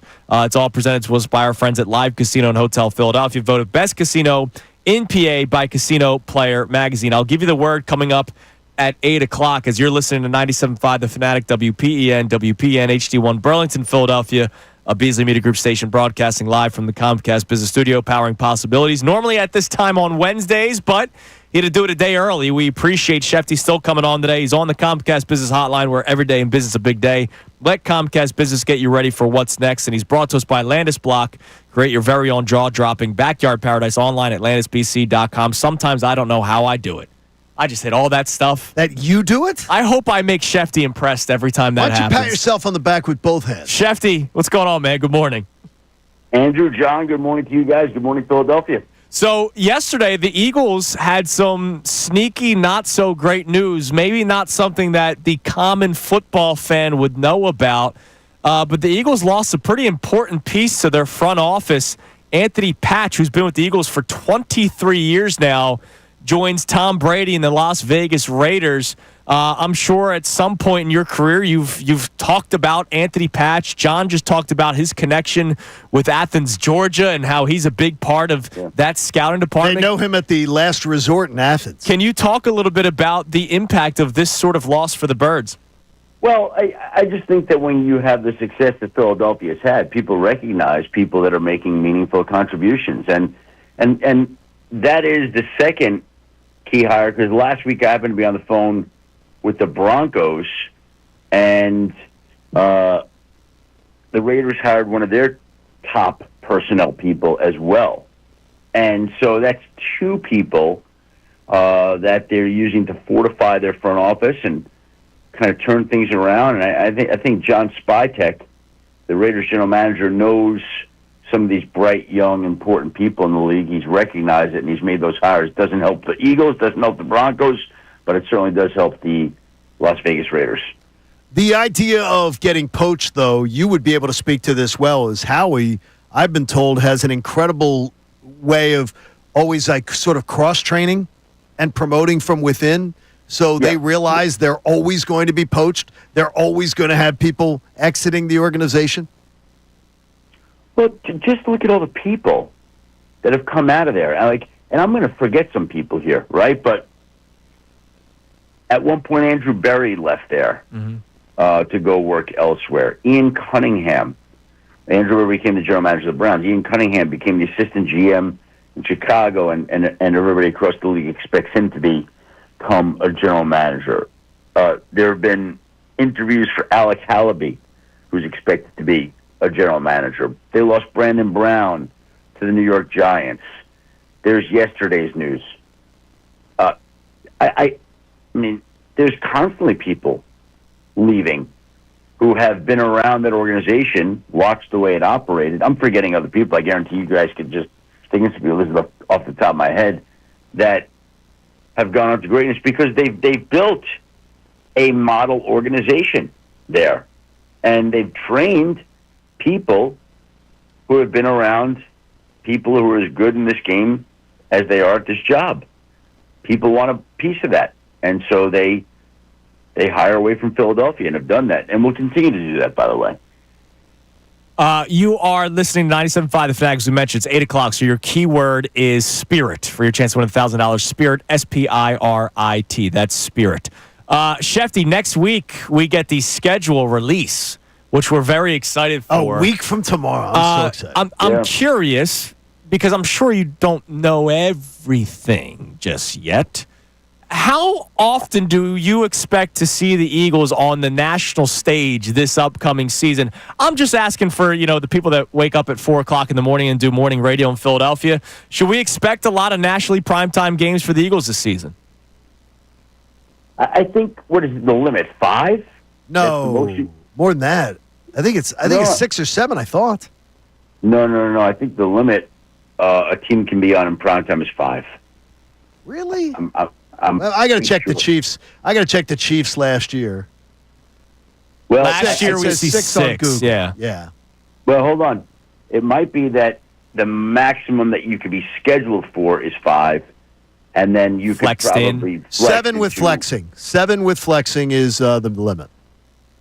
That's right. Is that right? Okay. Yep. So and 5 on the initial schedule, correct? Is it 5 with the initial schedule or 6, Brendan? What's it say? I It says believe 6. it's 5. It says 6. It says 6. Yep. Okay. Well, if it's 6, I would expect the Eagles to be at 5 or 6. Okay. So that means I'm trying to think about the opening game. I mean, that's where everybody's sort of going to be leaning, and that's the Yeah, one. That's the that- one that usually leaks, right? So here's the thing: leaks. Like it's. I mean, the league. The league doesn't want that stuff to get out. Like the day before, some of the stuff starts getting out. Again, it's one of these things that, as the day goes on, it's not like it's top. We all know the opponents. You just don't know the dates, right? All It's right. not like it's a big deal. All right, can I ask Yeah. you, if you were to guess Yeah. that the Eagles open up at home on September 4th with the Rams, the Lions, or the Commanders? Those are the 3 most desirable home games, I would Well, think. aren't the Bears on their schedule too? Yeah, you would think that would be one. That would be in the mix. It's weird. It's weird. I'm suspicious now that you just brought up the Bears. I'm suspicious now. Now my spidey senses are up. Why did you bring up the Bears? Well, I'm trying to remember.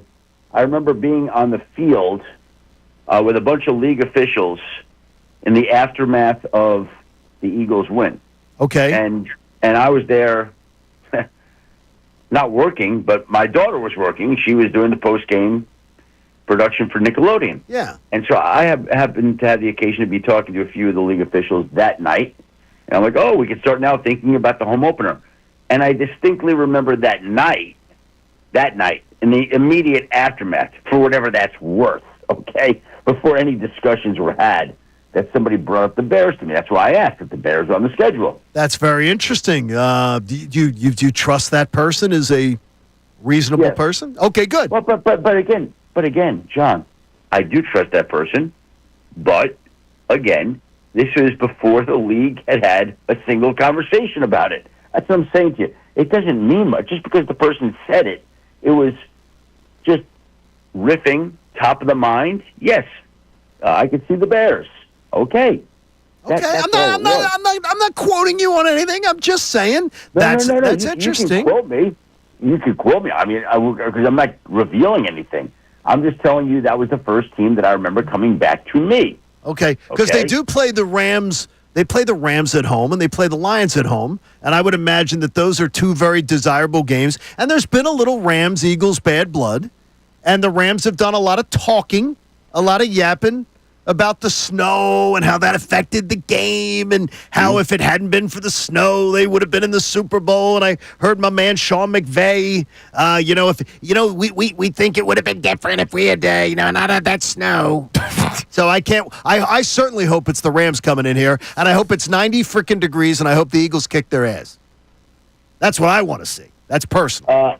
There's a lot. Listen, the truth of the matter is, you could put any opponent in that opening time slot and make it attractive. Sure. And that's and so it doesn't matter who it is, and that's why they might want to save Eagles Rams. They might want to save Eagles Lions. Yeah, to your point, I remember 2 years ago, before the Lions, exploded on the scene, it was Lions Chiefs to open up the season, and everybody was kind of confused as to why the Lions would have been one of the teams to open up. They ended up beating the Chiefs that day. But I get your point that maybe you save some of those bigger games for sweeps week, as we all know about in the industry. But by the way, whoever the league schedules that opening night, they could schedule the Giants. It's going to draw a huge number, okay? It's going to be a huge number for the opening night. That's Whoever true. they want to put it against. Whoever they want to put it against. And you know what you could do? You could have Abdul Carter come out, and it could be like a jersey reveal of which all-time great Okay. Giant he decides he wants to wear their jersey. He could say, which all-time great Giant could he decide, I don't care about what they ever did. I want to wear their jersey number. And he could just then come out and just rip it off and decide which one he's wearing that night. Now, there's an idea for you, right? That could work. Look, I would watch.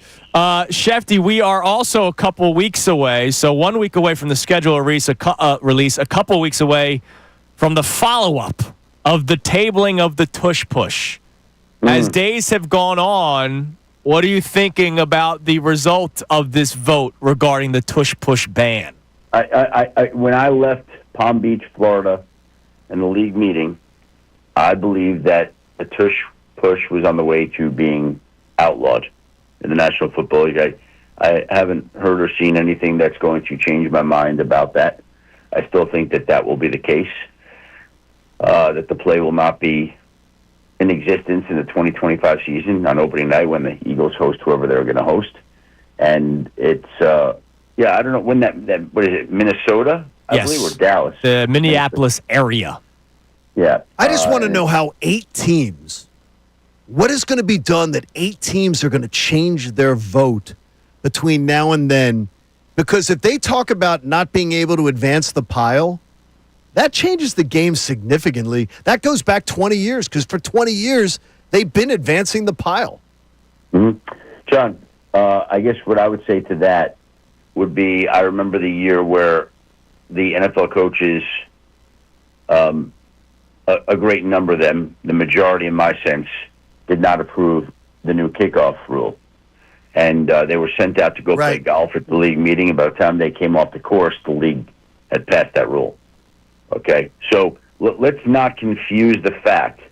You can count all the numbers you want. If the commissioner wants something out of the game, he's going to find a way to get it done. Okay? That's what I believe. I just find it amazing how public this became and the outrage over it. And now all of a sudden some people are going to change their tune pretty quickly because of another golf outing or whatever it may have been, where Roger Goodell was able to get them to change their opinion. Again, Roger is the commissioner, and Roger, his father was in politics, and Roger knows how to get votes that he needs. Unbelievable. Shefty, listen, man, we appreciate the time as always. Thanks for still being able to come on Adam. today. We appreciate it. And we'll talk to you next week when we start hopefully finding out who the Eagles will be playing week 1. All right, can we do a little arm twisting? If you pick up anything next Wednesday morning when you join us, if you hear anything, would you talk to us in code or something? Yeah. Okay. Yeah. That's good. Yeah. Deal. Yeah. Sounds good. Deal. Shefty, thanks, man. We appreciate it. We'll talk to you next week. John, Yes. I always talk in code, right? Hell that's yeah, good. you do. Oh no, we've learned to talk Shefty. Yeah, it's a different language. I'm trilingual. Yeah, but I'm just I gave you the full code this morning there of what I learned. And That's why interesting. I said what I said. There we go. Yeah. Sweet Yeah, home, but I will say, Chicago. I will say this. I have not had one conversation about who the Eagles might open against since that night on the Super Bowl field when I was standing with a bunch of NFL officials. There we go. Fair enough. Shefty, Interesting. thanks, man. We'll talk to you again next week. Thanks, Adam. Thank you, guys. There he is, Adam Schefter on the Comcast Business Hotline, brought to us by our friends at Landis Block. Create your very own jaw-dropping backyard paradise online at LandisPC.com. Hey, second-year quarterback Caleb Williams with the highly sought-after new head coach, Ben Johnson. The new offensive line that they built. Okay. Did I read too much into it when he mentioned Chicago? No, and that's why I mentioned the Lions Chiefs from 2 years ago. The Lions it's not the Lions that we know now. That Lions team was on Hard Knocks. Everyone fell in love with them. They won like 2 games. Remember the Jared Goff's beautiful now wife was celebrating the one win they had, and then all of a sudden they open up the season. Well, he's a dope. I mean, he's not Mensa. He's smart. He wasn't a dope landing her. No, he wasn't at all. Shut up. I mean, he must be a charming man. Today's headlines with a really big paycheck. Today's headlines with Brendan Gunn comes your way next. It's Kincade Salciunas, 97.5 The Fanatic. We want to hear from you, so text us at 610-63.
here on Kincade Salciunas, 97.5 The Fanatic. Will the Eagles be playing the Bears week 1? Is that what we're getting from talking Schefter? Okay, do you think that, what are those stupid aggregator sites? The Eagle Times. Yeah, ML football. And, no. The ones here local. Well, the Eagle Times, it's still alleged that we're going to be playing opening night. The whorehouse. Yes. Rumors are telling me. Whatever that Eagle whorehouse website is, that is the aggregator. Yeah, the ones that just steal content. That is going to be, it'll be, could the Eagles be playing the Bears? I guarantee you, by the end of the day today, that will be something. I do believe in it's. By the way, someone in NFL circles was listening that I respect very much and says, I don't think you have to be speaking Schefter to tell you that maybe he's heard something that he believes.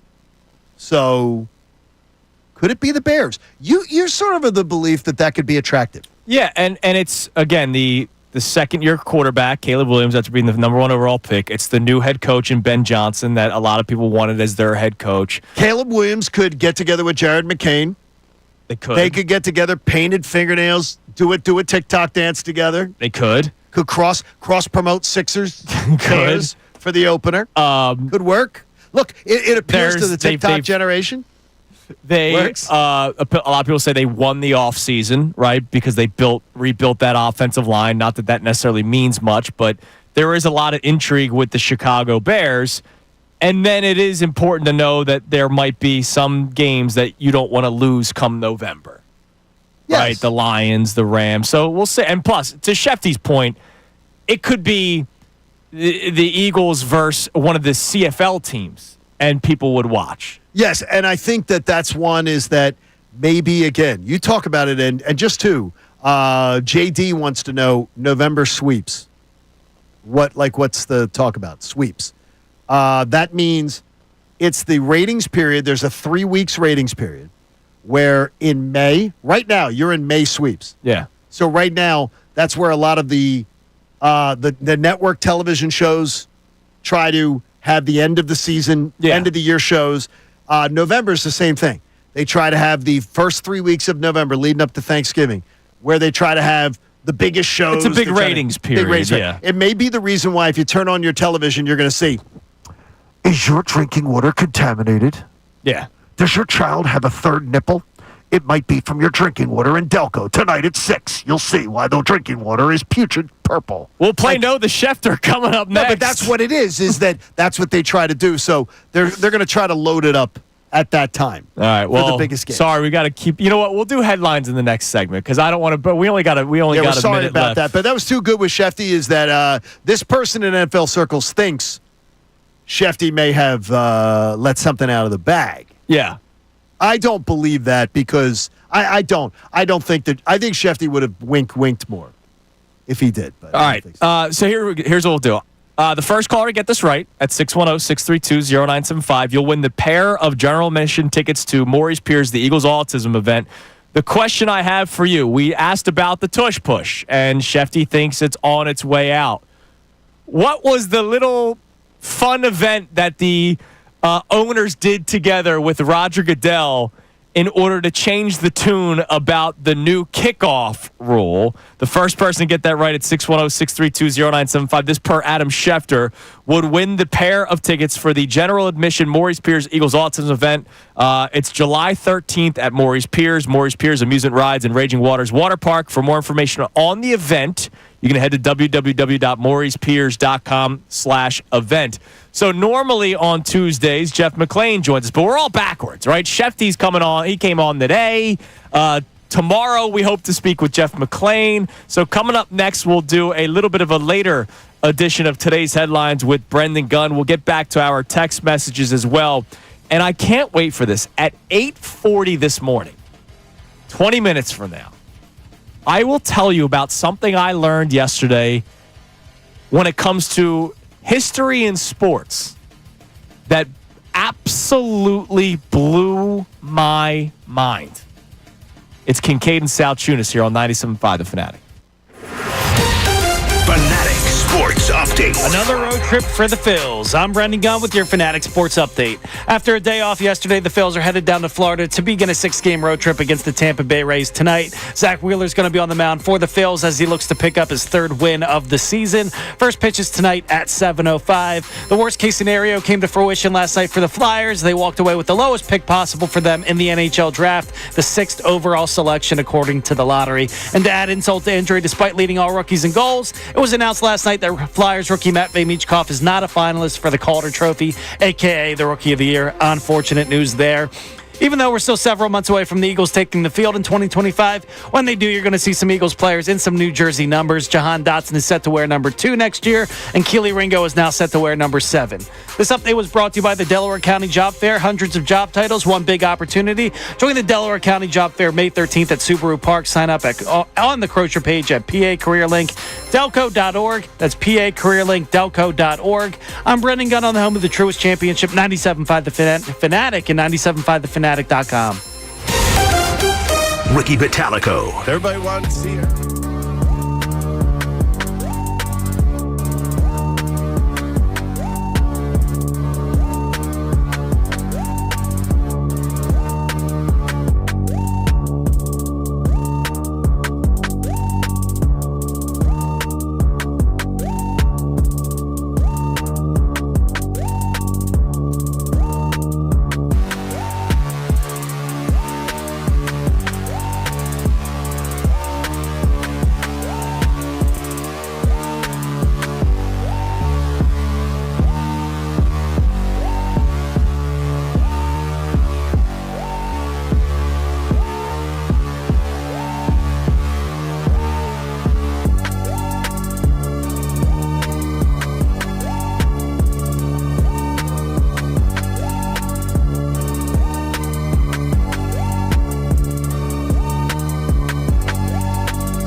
97.5 The Fanatic. In about 15 minutes, I'm going to tell you something that I learned yesterday that absolutely blew my mind. Now, the thing is, I called a couple of my buddies who are my age to see if they knew this as well or did not know this as well, and they did not.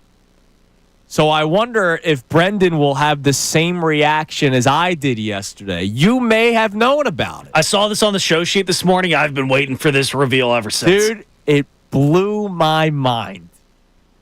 I'm excited. I love this stuff. I texted John yesterday. Literally, I was like, dude, I just found something out that blew my mind. I got to bring it up on the air. Okay, this is my. I couldn't even text him. These are my favorite things about when we do this to each other because this is my favorite. This is my favorite. Because you have no idea where I'm going. I love that. And I promise I will not under-deliver this.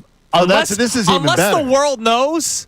And I and my 4 buddies who I called, and I called them because I didn't want to get their reaction over text message. You wanted to hear that what they had to say. And they were like, what? Yeah, they have a lot to say. They have a lot to say about Philadelphia Should work sports. All right, so normally at this time, we are joined by our man, Jeff McClain. He's going to hopefully join us tomorrow. I was texting him back and forth a little bit. He's going to be doing some of the coverage for the Truish championship this week. Well, for the Inquiry, does all kinds of great work for him. But I didn't know that. Yeah. I didn't know Jeff was a golfsman. Well, he's a journalist, John. Well, I know he's a journalist. He's a journalist, and he's a good one. Damn good one. Maybe too good for a lot of you because you think he hates the team. But let's do headlines now. Before we get to our text messages again on today's topics about whether or not numbers truly matter to you in sports, it's time now for today's headlines with Brendan Gunn. Today's headlines with the one and only Brendan Gunn. Brought to us by who? Yes, as always, brought to us by the one and only Lundy Law. For over 70 years, Lundy Law has been fighting for injured people. If you need them, remember the name, Lundy Law, your injury lawyers. Visit LundyLaw.com. That's LundyLaw.com. And not to interrupt, but Ned Flanders, shout out to him on Twitter, just sent me a video. What's up, Ned? Schefter was on the Pat McAfee show on February 12th talking about the Bears. Really? It's adding up. Just to keep an eye on that. It's adding up. All right, go ahead. What do we got? And so last week, a lot of NFL players had their calling finally answered. They were drafted on draft night. But Dylan Gabriel, former UCF quarterback, Oklahoma quarterback, Oregon quarterback, he got a calling in a different way. He said the Birds let him know. If you didn't see this on social media, this is before the draft. Take a listen. That bird back there. What are they saying? Cleveland Browns, 94. That's what he said. Okay. Cleveland Browns. That was the exact pick. Now, he's Hawaiian. I don't know what they got going on out there. They believe in all sorts of stuff, and more power to him for that. Yeah. When was it posted? I saw it go viral yesterday, so that's my question. When was it originally posted? That's what I'm asking. Did he get some intel before? Is this all a sham, or did the Birds actually talk to this kid? I'm going to guess maybe he got some intel. No, I want to know if it was posted. Did he post that before the pick was made? No. Was it being recorded? Yeah, we won't ever. It's obviously not. I doubt it's going to be posted beforehand because then imagine if it's not true, he gets completely ripped for it. But I'm sure maybe his agent spoke with the Birds, the Browns, not these Birds. Yeah, and said, hey, if he's available, we're going to take him here at 94, and maybe that's I mean, Shedeur Sanders could have an uphill battle to win that starting job if he's got the Birds on his side. He does have the Birds on his side. Have you watched any of this dude's TikTok dancing? No. My daughter sent it to me. I don't do it. When you say, if you're ever going to say, did you see this on TikTok? My answer is no. I don't have I do not have TikTok. I have a 21-year-old. I know. I have a 3-year-old son. So TikTok is great. My algorithm is just not dudes dancing. Well, again, I don't have TikTok. By the way, I have same 4 dances. I have a 21-year-old. Yeah. Who then says, Dad, look at this in case you want to see this. Here is that guy. He's all over TikTok dancing with his girlfriend. Dylan Gabriel is? She ropes him into doing TikTok dances. He seems like he is... So he'll be on pace for Rookie of the Year and get injured. Let's just say he is being grasped by the short ones. He seems like he's being led around. Let's just put it that way. Is he being carried around like Britton Covey? I'm That's just that saying. new Los Angeles what? Ram or Charger? Yeah, Ram. By the way, Ram. I was speaking to members of their organization about him. They're very excited to have him. Piggyback to the corner store by his wife. They're very excited to have him. Oh man! At least they weren't. I think that's a very strange. Out in BYU? Yeah, there's a little strange. Soaking. At least they weren't doing that. A little strange. All right, it's the off season for the Would Birds. you be the bed shaker? Little stage. No, I couldn't. For your bros? You wouldn't? I love my bros, but Come on, man. I'm not getting you soaked. There you go. All right, it's the off season for the Birds. We hope they're all resting, and Jalen Carter's doing some resting in the form of anesthesia. Yeah, I saw this. He got a whole chest tattoo, and he went under to get it done. He was not the only one. Wait, There was another NFL player that recently. It's the new trend. Yeah, it might have been Quinyon. Like Quinyon got a ton of work done. But Jalen Carter went under anesthesia for a tattoo. Would you go under anesthesia for anything else besides the surgery? No. If I have the money to do it, yeah, sure. No. Why are you doing that? If you It have is a the, ri- it if is you a have risk. Well, It is a physical risk. And by the way, when you are that size, it is a highly advanced physical risk of death. No, that is stupid. That is flat out stupid. That is a dumb thing to do. The bigger you are, the more risk you are when you are put under anesthesia. It is a gigantic risk. That is shocking. When you get your wisdom teeth taken out, is that what they put you under? Is that Yes. anesthesia? Yeah, general See, I woke anesthesia, up in the middle of that. What? And You they woke had- up under it? Under it. They had to put me. I have sleeping troubles, but I woke up and I was like, I got to tell all my friends about this stuff because it was awesome. It felt like I was in Inception. See, now I have a allergy to anesthesia of some sort that I do not wake up. And I had wisdom teeth taken out at 44. All four taken out at 44. It took an hour and a half for me to wake up from the anesthesia. They had to bring Christina in. They were telling the surgeon, Christina goes, slap him. You can slap him. She goes, is he messing with me? And she goes, slap him. He doesn't wake, and the doctor's literally slapping me. When I had my cancer surgery, I would not wake up. It took 4 hours. you were tired. It took like longer, it took almost 4 hours longer for me to get to my room than they expected. So needless to say, you're not don't going under mess for with a it. tattoo. No. Dak Prescott went under for 11 hours for his. It's 11 hours? Yeah. God, it's dumb. because he got a huge leg tattoo. God, it's dumb. You never woke up. It's just based dumb. on the way he played it's last dumb season. for a tattoo. All right, I'll wrap it up with the replay the numbers conversation from today. Do numbers really matter to you? And I'll tell you, it's pretty much letters in the words of Jalen Hurts. Keep the main thing, the main thing. You got to keep the main thing, the main thing. Think back to 2008. Outside of the 48 for 48, what numbers do you remember? Was J-Roll 2020 that year? Was that 08? Was that 08 or 07? 07 because he won MVP 07. Or no? He won MVP 07. Okay, right? so Yeah. then that was the 07 was the 2020. Because it went Howard then Rollins back to back 06, 07. But that's all I come back to. Trying Like, to think, what numbers can I remember from 08? like Ryan Howard probably hit 40-something home runs, if not 50. Like, I don't remember. I remember the home run chase with 16 and 9. What's that? Jamie Moyer's record. Jamie Moyer. Hold on, Okay, let me confirm this. 2008 Phillies. I will go nuts. Let's see. Philadelphia Phillies statistics, 2008.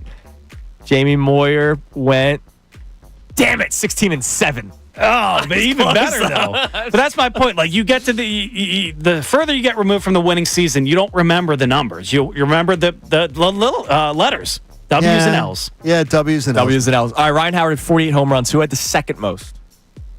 On that team? Yes. There was two of them. Pat Tied. Burrell. Pat Burrell with 33 and... Someone else had 33? Yep. Jimmy get to 33? I can't imagine he did. No, J-Roll only had 11 that I year. feel like Utley had to miss enough time. Utley had 33 home runs. Did he? Wow, No, he he- played 159 games that year. Okay. You're thinking of 07. That was 07, the right. John Lannon Right, hit his right. hand. Yep. Tadahito Iguchi, one of my favorite role players in the history of baseball. Tadahito Iguchi. Give us a text message. Again, our That's topic interesting today. because this topic has really wandered, but it's been really interesting the way people have wandered it. How much do numbers really matter to you in sports? And the jumping off point of this is the Phillies are playing in a minor league ballpark the next 3 days because the Rays Stadium got destroyed from the hurricane. Yeah. And so the numbers might be inflated this series for the Phillies, but they could be inflated all year for the Rays. What are the people saying this morning? Yeah, we got Bruce checking in saying, I think John is overreacting with this one a little bit to the minor league ballpark. Every stadium has its own advantages and disadvantages. 400 feet is still 400 feet, depending on it doesn't matter where you are, outside or not. The bat is still round. The sweet spot may be in a different spot now, but it's all the same. I totally agree that 400 feet is 400 feet. Yes, that is true. But remember, I gotta look it up. There was a series in Mexico like 2 or 3 years ago, where the over-unders in the games on the bet... Was it the Padres and the... It was like a 2-game series, and the over-unders in the games were like 25. They were crazy. Yeah, I remember that. It was wild. And I'll try to find... I think it was the Astros and Rockies. God, I thought it was Padres played in one, too. In Mexico. In Mexico 2023 was Padres Giants. Okay. So I'll try to find the one where the numbers were crazy. Okay. Where like the runs being scored were like it just absurd. It was absurd. I'll try to find that out for you coming up next. Also, coming up next, the thing that completely blew my mind that I never knew. You never knew it. I can't wait for this. John might know because Brendan and I were younger when this player was drafted from the NFL. Or in the NFL. We were young. We were alive, but we were young. Forever young. I was blown away yesterday. It's Kincade and Salciunas here on 97.5 The Fanatic. Mike Missanelli. What is it about Trey Turner that makes you bail?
It is 8:40 here on Kincade Salciunas, 97.5 The Fanatic. I'm getting texts from buddies of mine saying, yo, dude, what was the crazy thing that you found out?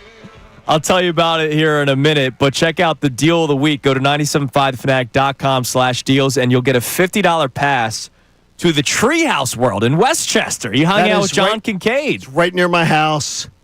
And my little cousin Molly loves it. $50 pass for just $25. Zip line, climb, and explore for half the price. 975thefanatic.com/deals. Cooper. One day I will bring him. Cooper will need to be. Molly is a first grader. Yeah. Okay. Cooper needs to be a little older. Yeah. Okay. Cooper's got his little buddy, that like his best friend. Yeah. You and your buddy bring them over there. And you guys can sit. And they have fun. Oh, my gosh. Yeah, that sounds It's nice. Unbelievable for the kids. It sounds like a good time. And they will sleep. Oh, okay. I like that. Molly fell asleep. Molly came over to she was over there running the roads. Yeah. Hanging, doing all the climbing and everything. We met her for lunch at PJ's. She fell asleep sitting next to her father in the booth at PJ's. By the way, the game in Mexico City between the Padres and Giants. What was it? 16-11. There were crazy. 11 home runs hit in that game. See, because but this is the amazing thing. That's crazy. The next day, what was it? They set the over-under for runs at like 20.5. Okay, what was it? It ended up being a 6-4 ball game the second game. Really? Yeah. Well, I guess it's who different. knows? Sounds like they hit 11 bombs and then went out and had a couple too much drinks. Yeah, and you probably had too many drinks tequila, in the high man. altitude. You're toast. Yeah, exactly. That's You it. mean like yesterday? Yeah. A lot of people were out. The lunch was packed. Hell yeah, man. Cinco de Mayo. It was delicious. All right. So yesterday, I'm a loser, as you guys know. My life I wouldn't call you that. I'd think you were more quirky at times. Yeah, sure. No, my life is all about sports, right? It is. All the time. Like people ask, oh man, watching any good shows recently? Yeah, Mariners Rays. Like that's the good show. Is that on Netflix? Yeah, right. The Christmas football games. Can you will be binge this year. that? Can you binge it, or is it? That's what I do. And when there's not a game on, I go down rabbit holes all the time with sports. Okay. And so yesterday, something crossed my Twitter timeline. Brendan, you would know very much about this. It was just the photo of the cover of NFL Street, which was one of the best football games of our childhood. Give me the year of NFL Street. Early 2000s. It's 7-on-7 football. Okay. No, I know the concept. Yeah. I've seen it. But what is I was time frame. I think Street 2 came out 04. So, okay, so 20 the years first one ago. was like. It was early 2000s, and Ricky Williams was on the cover. Okay, good. And so I just go down the rabbit hole of Ricky Williams, right? Because he was a great football player. Yeah. Why not? He and I have a lot in common. You do. So I'm reading up on Ricky Williams. Now, again, this could be a generational thing because you covered the draft and you know. I know about the storyline, right? The Eagles fans that made the trip, they boo McNabb. He goes to the Saints. The Saints trade everything to get. Like, I know that storyline of Ricky Williams. I know the dominance with the Dolphins. I know the suspension, the early retirement because of the weed. I know he plays for the Ravens. I know all this stuff about Ricky Williams. I know that he was great at Texas. Do you know that he was not just a football player while he was at the University of Texas? It's a baseball player too, right? Do you know that he was drafted by the Phillies? Yes. I never knew that. Yes. And every one of my friends who I called had no idea. Yeah, did you know? Yes. The only reason I knew is because I saw someone wearing a Williams jersey at a Phillies game one time. I guess he got it from overseas. Yeah. And I was like, Did why Haley give him the website? Why is this smack? Yeah, exactly. Why is this smack ass wearing a Mitchie Poo jersey? And it's the wrong number. Right. And then I had to Google who it was. You really didn't know that? I had no idea. It was part of the story at the time. But it wasn't No idea. Ricky Williams was not going to play baseball. No, he played low A. Right, he was never going to. He did it all 4 years while at Texas. Yep. So he's not only playing football for Texas, he's getting paid pennies. Pennies on the dollar. Pennies on the dollar. Drafted out of high school with the Phillies. The Phillies farm system. Dylan needs to hit us with the guess the Philly, and it's Ricky Williams. Dude, I had no idea. Well, you'd be able to see the smoke coming up. I started Googling. I found a photo of him in the old red, warm-up jersey. Yeah, that's what I saw. I'm like, what? And that was never totally blew my mind, man. He was never going to. He was never going to be able to leverage it. No. He had love for it, though. He had love for baseball.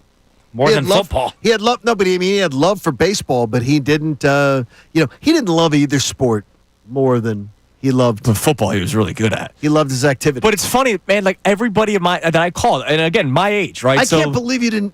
I'm just shocked you didn't know that. No idea. Yeah. And I know that athletes get like A.J. Brown was drafted to play baseball. Sure. Russell Wilson drafted to play baseball every other year as a bit. He plays in a game in spring training. Tom Brady was the last Montreal Expo to retire from Really? sports. Yes. Really? Tim Tebow eventually going to the Mets, Like but Tim Tebow with baseball. You know, Tom Glavine almost went to play for the L.A. Kings. No way, really? Tom Glavine was drafted by the L.A. Kings, I think, in the second or the third round. And Tom Glavine? Yeah, Tom Glavine was drafted by the L.A. Kings. It's amazing. It's funny how look, these athletes are supreme athletes, It's right? amazing. So they can do whatever they want. It is funny though when you see like a Jalen Hurts swing a baseball bat and you're like, how is this guy Right. uncoordinated? He hits it out of the park, of course, right because he's strong. He's strong. Yeah, but it exactly. just looks like a dweeb swinging a baseball bat. But he's and then you get guys like AJ Brown who were all state baseball players, Yeah. all state football players. And AJ loved baseball. yes. Like he said he was geeking out with the Phillies players. Right. I'm laughing at that. Like, I'm thinking to myself, I find it amazing. I'll give you a bust out name that you would love, Mr. Who? Notre Dame, Jared Saltamalacchia. No, not Saltamalacchia. No, don't do that one. I know exactly. Hell, the pitcher. Jeff he was a Samardzija. Samardzija was a tight end with the. He was a catcher. Don't do the Jared Saltalamacchia. He was a catcher. No, he was. Samardzija Yeah, was Jeff drafted Samardzija. as a tight end, but he pitched because guaranteed money, and because he knew was incredible gonna- at football yeah. too. You know what Jared Saltalamacchia did when he graduated high school, don't you? No. Salta de la Macchia. Graduated high school and then married his middle school teacher. What? Yes. I guess he went to Conestoga. He married his middle school teacher. That's terrible. He married his middle school teacher. See, I'm learning everything in this segment. Jared Saltalamacchia. He was a member of the Braves organization. He married his middle school teacher. And the Braves, when he came to spring training, the Braves veterans were blasting "Hot for Teacher" in the clubhouse. That's actually kind of awesome. Hot for disgusting. Teacher. No, he got married at like 18. Sicko. And I think she was like 27, 28. See again, this is why I'm a loser. Now I'm on Jared So now Saltamalacchia's you're gonna- Wikipedia page. Now you're going to go down that rabbit This hole. is how I knew Markelle Fultz was full of crap. Now you're gonna go down that? Jared Saltamalacchia had thoracic outlet syndrome. What's that mean? Is that where you? That was the Markelle Fultz shoulder really? thing. I thought that was like a thing with dinosaurs. I think it's And something. apparently afterward he had the yips. Just like Markelle Fultz. Really? Do you not remember the fake shoulder injury that Markelle Fultz had? It could be from marrying your middle school the teacher. degenerative muscle issue or whatever the hell. Thoracic outlet syndrome. They created something out of thin air to try to protect the kid. I had no idea that Ricky Williams was a baseball in the Phillies A organization. Phillies organization guy. Blew my mind. I think he was he a Clearwater Thresher? Not at the time. Oh no, they weren't the Threshers. He played for. They weren't the Threshers. He played for the Martinsville Phillies. Okay. He then played for the Piedmont Boll Weevils, What? That's not real. and then lastly played for the Batavia Muck Dogs. Oh man, Batavia, North Carolina? Yeah. Really? Batavia. Wow. No, Batavia, New York. Sorry, Batavia, New York. Wow. Career 211 hitter, man. That's near Port Charles. All right, coming up next, Amy Fadul is in the studio, house. rocking her Philly She's in the shirt house. in support of Ricky Williams. Amy will be I heard with the us. smoke detector go off. Amy will be with us for the rest of the show. Reset our topics come up next year on Kincade Salciunas 97.5 The Fanatic. Fanatic Sports Update. The Phils begin a 6-game road trip. I'm Brendan Gunn with your Fanatic Sports Update. After a day off yesterday, the Phils are headed down to Florida to begin a 6-game road trip against the Tampa Bay Rays tonight before heading off to Cleveland. Zach Wheeler is going to be on the mound tonight for the Phils as he looks to pick up his 3rd win of the season. First pitch is tonight at 7:05. The worst-case scenario came to fruition last night for the Flyers. They walked away with the lowest pick possible for them in the NHL draft with the lottery happening last night. They got the 6th overall selection. And to add insult to injury, despite leading all rookies in goals, It was announced last night that Flyers rookie Matt Michkov is not a finalist for the Calder Trophy, a.k.a. the Rookie of the Year. Unfortunate news there. And although we're still several months away from the Eagles taking the field in 2025, when they do, you're going to see some Eagles players in some New Jersey numbers. Jahan Dotson is switching over to number 2, and Keely Ringo is switching over to wear number 7 this current year. This update was brought to you by Robert Half. Their recruiters' expertise and award-winning AI will find you the skilled candidates you want. At Robert Half, they know talent. Visit roberthalf.com/talent today. That's roberthalf.com/talent. I'm Brendan Gunn on home of the Truist Championship, 97.5 The Fanatic and 97.5thefanatic.com.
Salciunas, 97.5 The Fanatic on this Tuesday morning, which means now until the end of the show, the great Amy Fadul joins us. Amy, good morning. I always get a great introduction here. I love it. Look.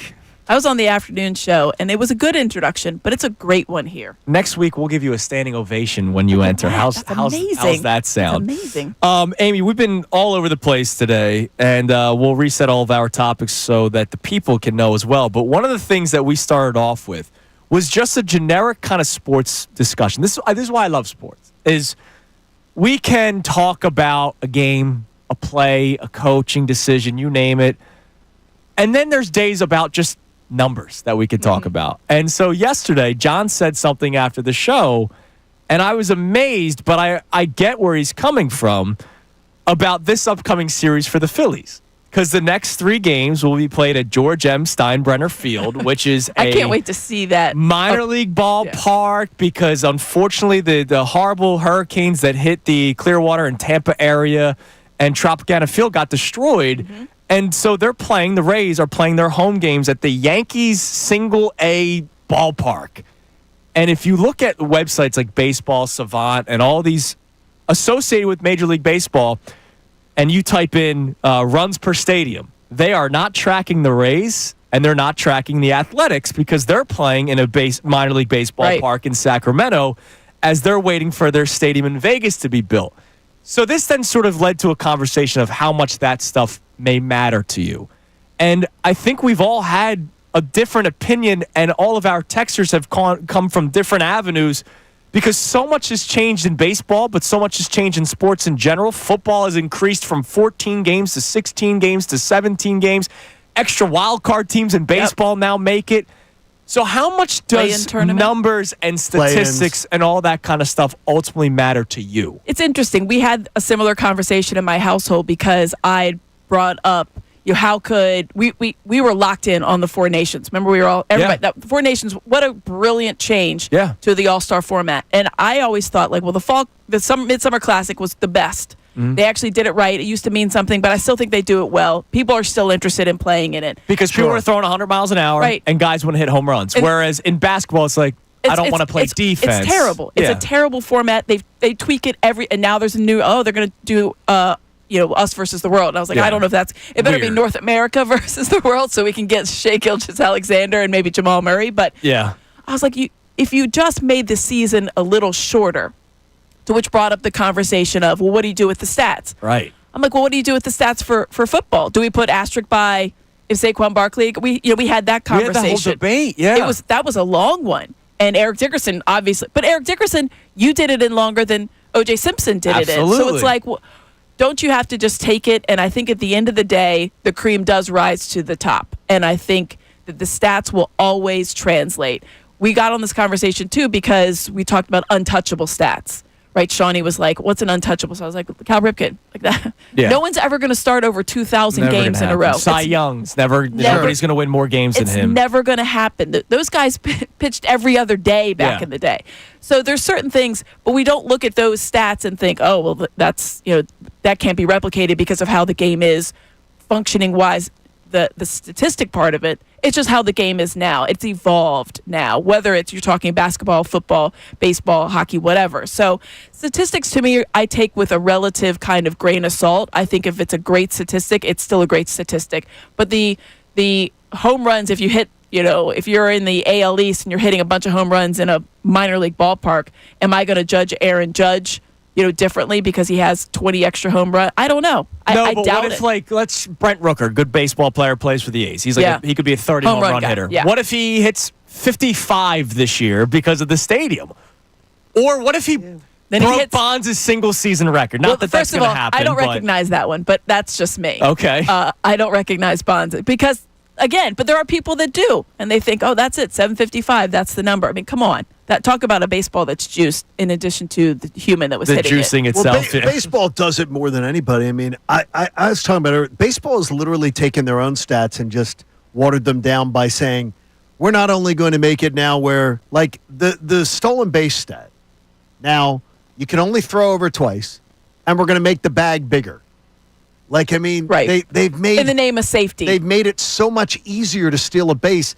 back in the day. Yeah, but you still only see things like Shohei with the 50-50. Like I don't think that'll ever be done. Probably not. But the guys who stole bases back in the day would have stolen. Oh, Ricky Henderson would still be stealing bases.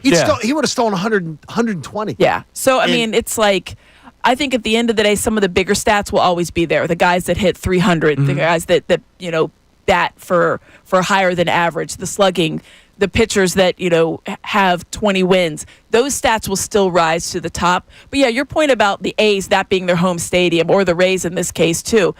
Yeah. I mean, Brett Rooker's a good home run hitter. That's what he does. So if he has an extra 10, do I look at it? I'm not going to remember Brent Rooker in 25 years. Right. Sorry, Brent. But how about this? And you're listening to 97.5 The Fanatic, WPEN HD1 Burlington, Philadelphia, Beasley Media Group station, broadcasting live from the Comcast Business Studio, powering possibilities. This conversation has gone to so many different avenues because one of the things we talked about earlier today was that Matvei Michkov is not a finalist for the Rookie of the Year trophy that they have in the NHL. How is that even humanly possible? It's ridiculous. So John talked about there is a bias from the Canadian writers that cover Always the has league been. toward Russian players, which then goes down another avenue. T.O. should have been a first ballot Hall of Famer. But there are guys like Gary Myers who go, I did not like the way he treated me and other people, so I'm not going to vote for him. All of the off-the-field stuff aside, Kurt Schilling should be in the Hall of Fame. Correct. But he's not because people don't like him. Right. Even though statistically, he's a no-brainer. He should have been on the first ballot. So this conversation has gone down so many avenues because sports are dictated by so many things other than just numbers, other than just wins and losses. There's politics behind it. There's people that just don't like people, and they'll keep them. Nick Sirianni has not been a finalist for Coach of the Year twice. Last year was a travesty. I remember thinking, I get it. There's some really good coaches and deserving coaches out there, and you couldn't fault, like when Dan Campbell won 2 years. All right, I got it. Dan Campbell's right but there. it's like, we're just talking about finalists, not even winning. exactly. Just being a finalist. Like you get, but it goes back to look at how many unanimous, first ballot baseball Hall of Famers there are. The Not last many. one, It's ridiculous. No, the last one that had the highest percentage was Mariano Rivera, and of course it was. But you go back to Ken Griffey. There's people voting against Ken One Griffey. person voted against Ichiro. One. Ichiro. why? One. Why? Because they just this guy doesn't deserve. Yeah. How about Cal Ripken? How about Tony Gwynn? How can not They were one- how can one 92%. person not- Because they played during the steroid era. Did you think Tony Gwynn took steroids? Yeah, right. No. What- But I was like, that's the thing. What do you think of the? And I wanted to get our man Ricky Bowe to voice in on this. I think the save stat is one of the most useless stats to me. You come in and get 3 outs with a 3-run lead. I don't think that's that impressive. A 4.5 ERA? Do you think it should be qualified? Yes. If it's a 1 run? A run save, I a think 2-run save. I don't think. I don't think. Or high pressure, he comes in with the bases loaded? I don't think getting coming in and getting a save, coming in with a 3-run lead. What if it's a 3-run lead? You but give up 2 came in- runs and you get a save. Yep. So you came in, though, and the bases were loaded. Oh, no. I think that's highly incredible. But that's a 3-run lead. No, but if you come in with And a the clean, stats. I'm talking about especially a clean inning. Yeah, at bottom of the ninth, you're up Right. 3-0. Because most closers come in with a if you come in 3-run lead, I'm not impressed. 2-run lead, I'm not even that impressed. 1-run lead, I'm impressed. I don't know. 2-run lead with 3 people A up. bloop and a blast. Yeah. Tie ball game. As we saw think the it's other stat. game. Yeah. It's the stat that I'm most not interested in baseball. Yeah, I think. Because- But then there's qualifiers to it. I was saying this to John earlier. If you get the last 9 outs, if you come out of the bullpen, who was the guy that made the trip? Remember the Phillies were desperate last year, and his plane. he came in from Rochester or something. and he pitched 4 innings, and he got a save. He literally got there that Even day. though they destroyed. And they weren't sure if he was going to arrive on time. I don't think he actually arrived. I remember that. Yeah, He remember? came in- as, did he like, come the in in game the 4th started. inning or He 3rd came inning? in. No, he came in the 5th. Got And he walked got in a the dugout? 4 inning He save. came from, Rochester, and it was Hold a on, I'll look save, it up. even though they blew Okay. the team out. But that goes down as a save in the history books, which is weird. Yeah, I don't know. Ricardo Pinto. Yes. Ricardo Pinto. Traveled from Rochester to Philadelphia to pitch in the game. Unable to fly from Rochester, where he was playing in AAA, had to take a car service for the 6-hour drive. and he got a save That's incredible. just because he got 9 outs. But how about a postseason save? Would that count for more for you? Because the stakes are higher? Because the stakes are potentially higher. It's funny is that 3-run lead. Brendan says to me earlier, he goes, but it's not the same. If a pitcher comes in and the Phillies are up 3-0, and Zach Wheeler goes out, and it's the he's second getting rewarded inning. for doing his job. Right, exactly, and it's like the second inning. You're supposed to get them out. I don't understand why it's such a big deal to me. Yeah, I don't know. A one-run lead, I get it. I really do. I get it. Saves to me are that's such a high pressure situation, and they're such a unique pitchers. Let's just some be honest. guys can't handle the ninth inning. They're very, very I know. I've specific heard people. Ricky over the years say You have it's to be a little different- crazy. It's a different animal. Yeah. I mean, and some guys look can't at some do of the it. better closers. I mean, obviously Brad Lidge. He wasn't a crazy person. He was a wonderful. He And still Brad is a Lidge human. never did it again. I mean, it's a hard what do you mean thing. go perfect again? Right. No, I mean it's the truth. It's crazy. 50 plus saves in a season is remarkable, no matter Right. how you shake it. It's unbelievable. and the hold. My cousin Matt sends me a hold, text. yeah. I hate the hold. Yeah, The whole you really set. just did your job. The bridge to Seriously. Lidge. Yeah. Ryan Wow, you Madsen, did man. something. Ryan Your Wow. job was- yeah, You did your job. Yeah, you got a gold star for literally. There you go. doing It's your job. unbelievable, but it's the beauty of sports that we can go down these kinds of conversations. All right, we'll check our text line coming up next at 610-632-0975. Also, John informed us about the strength of schedule for the Eagles. Top 5 most difficult schedule, according to Warren Sharp and his analytical analysis. We'll talk more about that with Amy coming up next, but I also want you to get the other top teams in the Yes. NFC. Commanders, Lions, Gotcha. you name it. We'll go through those coming up next. It's Kincade and Salciunas here on 97.5 The Fanatic. Connor Thomas. Here's the thing with Aaron Nola.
I'm very excited for this conversation.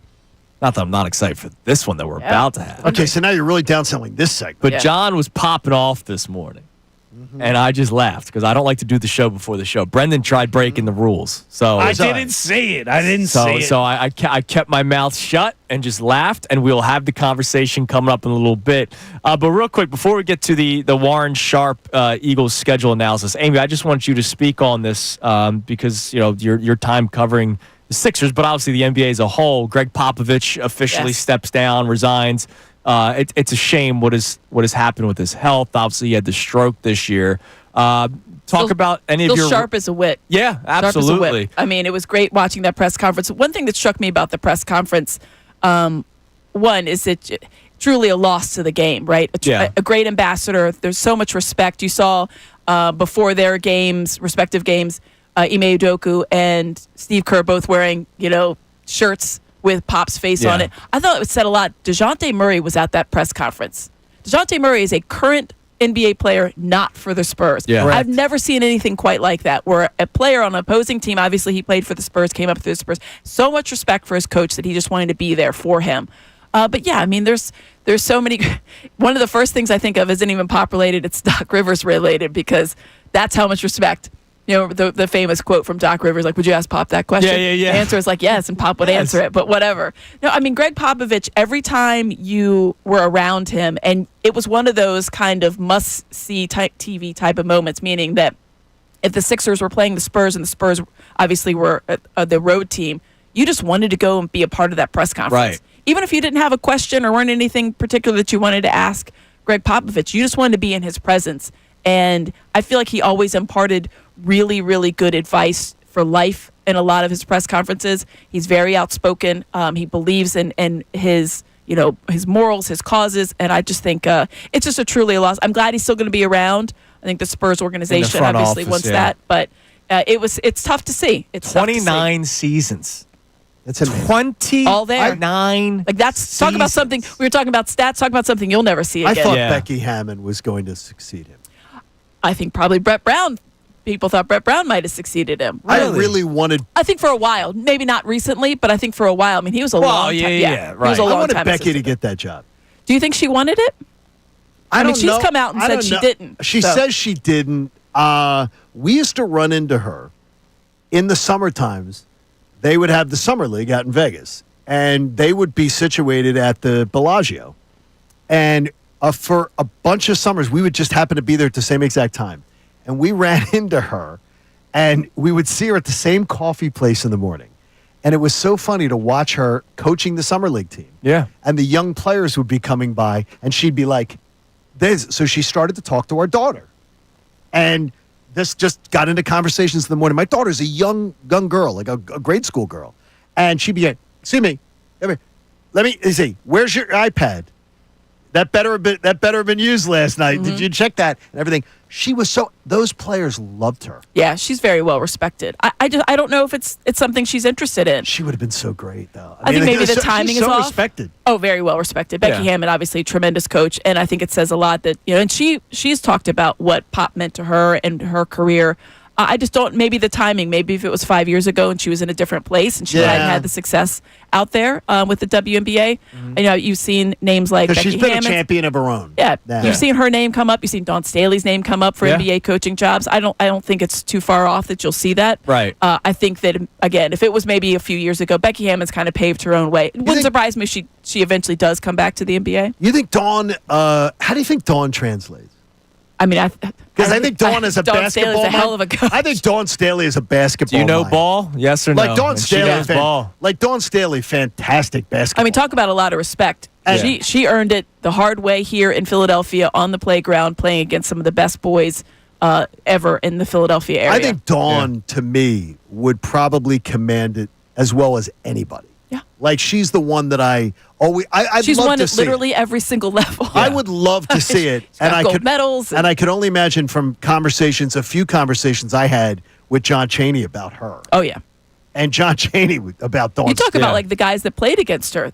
Like, the Rasheed Wallace, talk about how he grew up, and it was like, Dawn Staley this, Dawn Staley that. Yeah. I mean, it's just, so, I don't know that Becky Hammon, it was the time. Again, I think if it was 5 years ago, but yeah, Greg And Popovich. again, I'm is speaking for a woman that I don't have any she idea has whether said that she wanted the job. Right, right. I have no She idea, said it, but but- it's just she was an incredible lady. Anybody that follows Pop is going to have a really tough task. Yeah. Oh my God. Yeah. Really tough. Plus, they're gonna have It's some better to be talent the guy after the guy. Yeah. Oh, of course they are. Absolutely. Just how many times over the years that you see an NBA draft come and pass, and you'd see whoever the Spurs draft, and you thought, well, that guy's going to be an that all-star. guy's going to be good, that right? guy's going to be an all-star. Johnny, do you have the other kind of contender? So Warren Sharp did the analysis, and I admit it, I hate Rita's stuff because it's all analytics. Yeah, it's very heavy numbers. So I don't take it as gospel. Sometimes they're pretty good. But I do know that just without any sort of calculator in my hand, the Eagles have a difficult schedule this year. Usually has how it goes. Yes. And the Eagles have been, and I don't know if you got to hear that part of the schedule. The Eagles have been the team that has been the most overachieved. Like they have overachieved the difficulty of their schedule the most of any NFL team, according to Warren Sharp's analysis, Just the great. last 15 years. That's very So good. wherever their strength of schedule is predicted, And they're what, fourth, you the said? Eagles overachieve it. They're the fourth. So they win more most of than them. the predicted games. So Yes, you have no, the fourth, they win more. Like wherever they're predicted, like how difficult their schedule is, they blow it away consistently. And the Chiefs are right behind them. It's like razor but the measure thin. of that is obviously wins. Yeah. Yes. So they That project them just to go win out 11 there and- wins and they win 13. And they go. type of vibe. And sometimes it's razor thin because teams will fall apart. You're looking at other teams that they're talking about really difficult Like for this year. Well, I want to know like Lions, Yeah, and Commanders. Teams that won are gonna Okay, be- Lions are the third most difficult schedule. Okay. Eagles are fourth. Vikings are fifth. Chiefs are sixth. Okay. Now, here's where it's the easiest to get. I'll go easiest end. 49ers, Patriots, Saints, Falcons. I mean, the Saints and Falcons were pretty bad. Bills That's have crazy. the fifth easiest schedule. Yeah, that's some of it is obviously because of your division, Absolutely. and the AFC East is not what it used to be. Bills, and that's what got the Patriots to so many Super Bowls. Yeah, Over and over again. Jags have a really They're also, easy they schedule. had a guy that was pretty good. Jags have the sixth easiest schedule. New coach, They new should. general manager. I mean, they're the Jaguars. and in that, but again, the division, like their division, Oh. I guess they're saying The that's AFC not going to South work and out. the NFC South have So that been- could work out for them. And the, you want to know Bills play the Panthers and Falcons There you this go. year. Yeah. Commanders And Commanders have the 14th easiest schedule. 14th Middle of the toughest. road. Middle of the 14th pack. toughest. Okay. 14th toughest. Dallas has the 11th toughest. That's So again with the Commanders- division because Commanders they have have to the play easy- the Eagles twice. Yeah. Commanders considered to have the easiest schedule in the division Okay. by Warren Sharp's analysis. All right. And we'll Just see them little take a thing to step look back for. this year. And the Giants, hardest schedule in the NFL. That's just, I love that. Don't you hate it for That's us? that's just incredible. Speaking of the Giants, John was popping off this morning, Amy. And all I could do was laugh at the fire. Amy and Brendan, curious to see where you both fall on this. We'll discuss it next. It's Kincade Salciunas, 97.5 The Fanatic. Fanatic Sports Update. Phils are on the road again. I'm Brendan Gunn with your Fanatic Sports Update. After a day off yesterday, the Phils are headed down to Florida to begin a 6-game road trip against the Tampa Bay Rays tonight. Zach Wheeler's going to be on the mound for the Phils as he looks to pick up his third win of the season. First pitch is tonight at 7:05. The worst-case scenario came to fruition last night for the Flyers. They walked away with the lowest pick possible for them in the NHL Draft Lottery, the 6th overall selection. And to add insult to injury, despite leading all rookies in goals, it was announced last night that Flyers rookie Matt Michkov is not a finalist for the Calder Trophy, a.k.a. the Rookie of the Year in the NHL. That's unfortunate. And even though we're still several months away from the Eagles taking the field in 2025, when they do, you're going to see some Eagles players in some New Jersey numbers. Jahan Dotson is switching over to number 2, and Keely Ringo switching over to number 7, the team announced yesterday. This update was brought to you by Groundworks, your expert for basement waterproofing and foundation repair since 1997. Book your free inspection today at groundworks.com. I'm Brendan Gunn on the home of the Truist Championship, 97.5 The Fanatic and 97.5thefanatic.com. Fanatic Weekend with Andrew Ditch.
625 on Kincade Salciunas, 97.5 The Fanatic. Gunner, get a couple text messages here for us because I'm curious to see what the people are saying about our numbers discussion in sports. And then we're going to talk about Abdul Carter in a few minutes because Johnny was popping off this morning and all I could do was laugh. Don't pollute the conversation, though. No, just say you were popping off. But I know, but you see, you're already slanting the conversation. Brendan, was I wrong that he you was are popping slanting off? You're slanting he was popping off. He was popping off. Wait a minute, though. But you're slanting the conversation already. Don't do that. You have to have an honest conversation about it. She heard your opinion. How am I slanting when I'm talking about your emotion? But you have to have an honest conversation about it. I'm just talking about your emotion. Your emotion was pop-off worthy.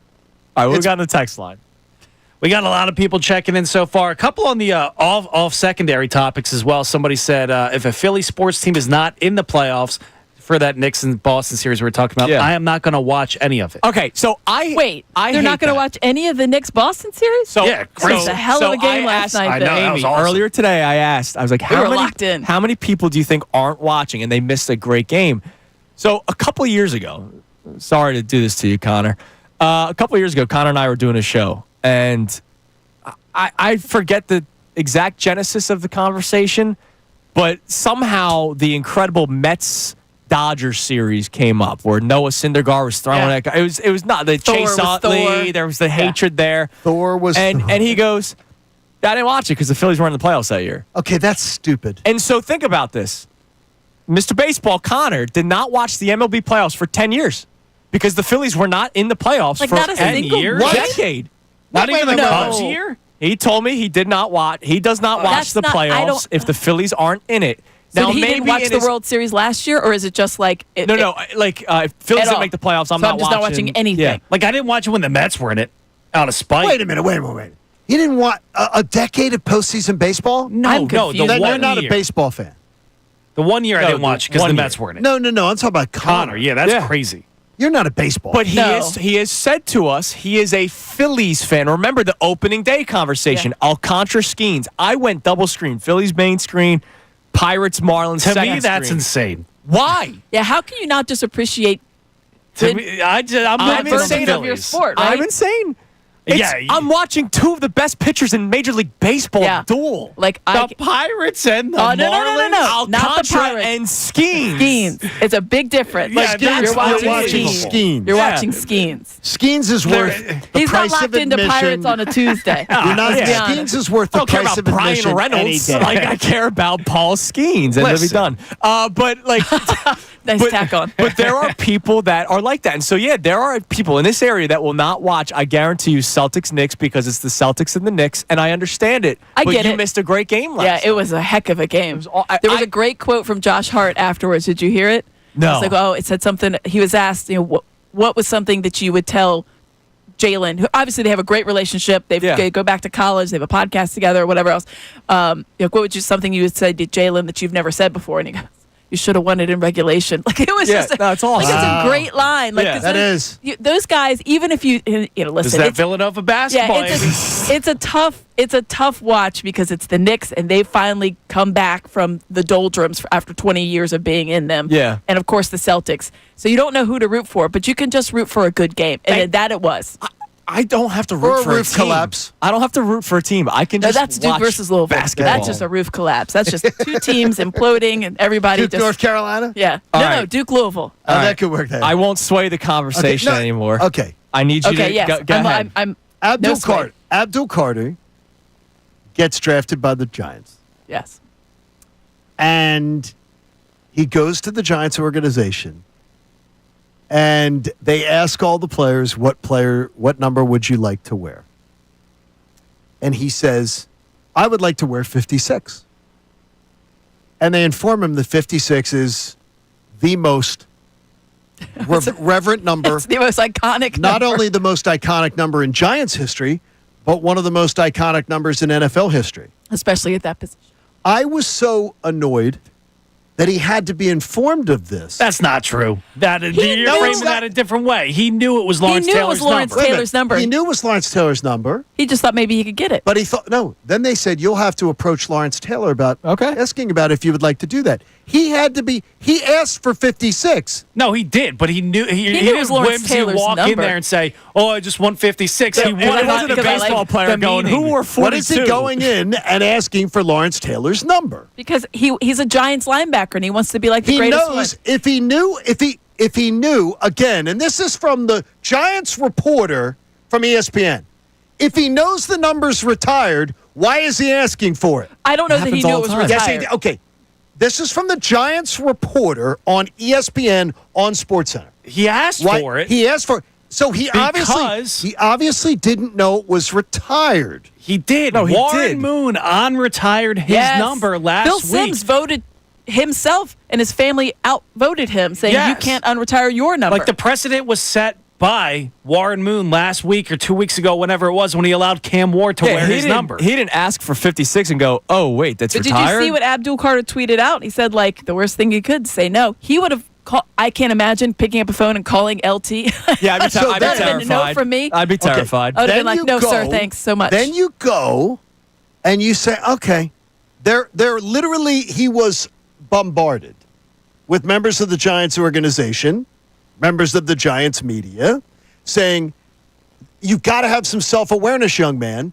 This is one of the most iconic players in the history of the NFL. Which is why I think he wanted A it. top Yeah. 10. See, a top 10 and he's player. saying, I'm the number 3 overall pick. I should have probably been number 1, but Probably. obviously Like- teams are obsessed with quarterback, and so Yes. that's why Ward goes 1, and then Travis Hunter's this unicorn, so he goes 2. Okay. I'm going to be a feared edge rusher / linebacker in this Just NFL. like Get some LT. juice And in you are that not building. So give and me you that are number. not LT. If he wears 56, that puts some juice in the fan base, Yeah. even if it's Honestly, just if for I was the week one. Giants, I would have been. By the I would way, have thought about Yeah, it. I would have too. By the way, okay, you're saying that. Put some juice in the fan base.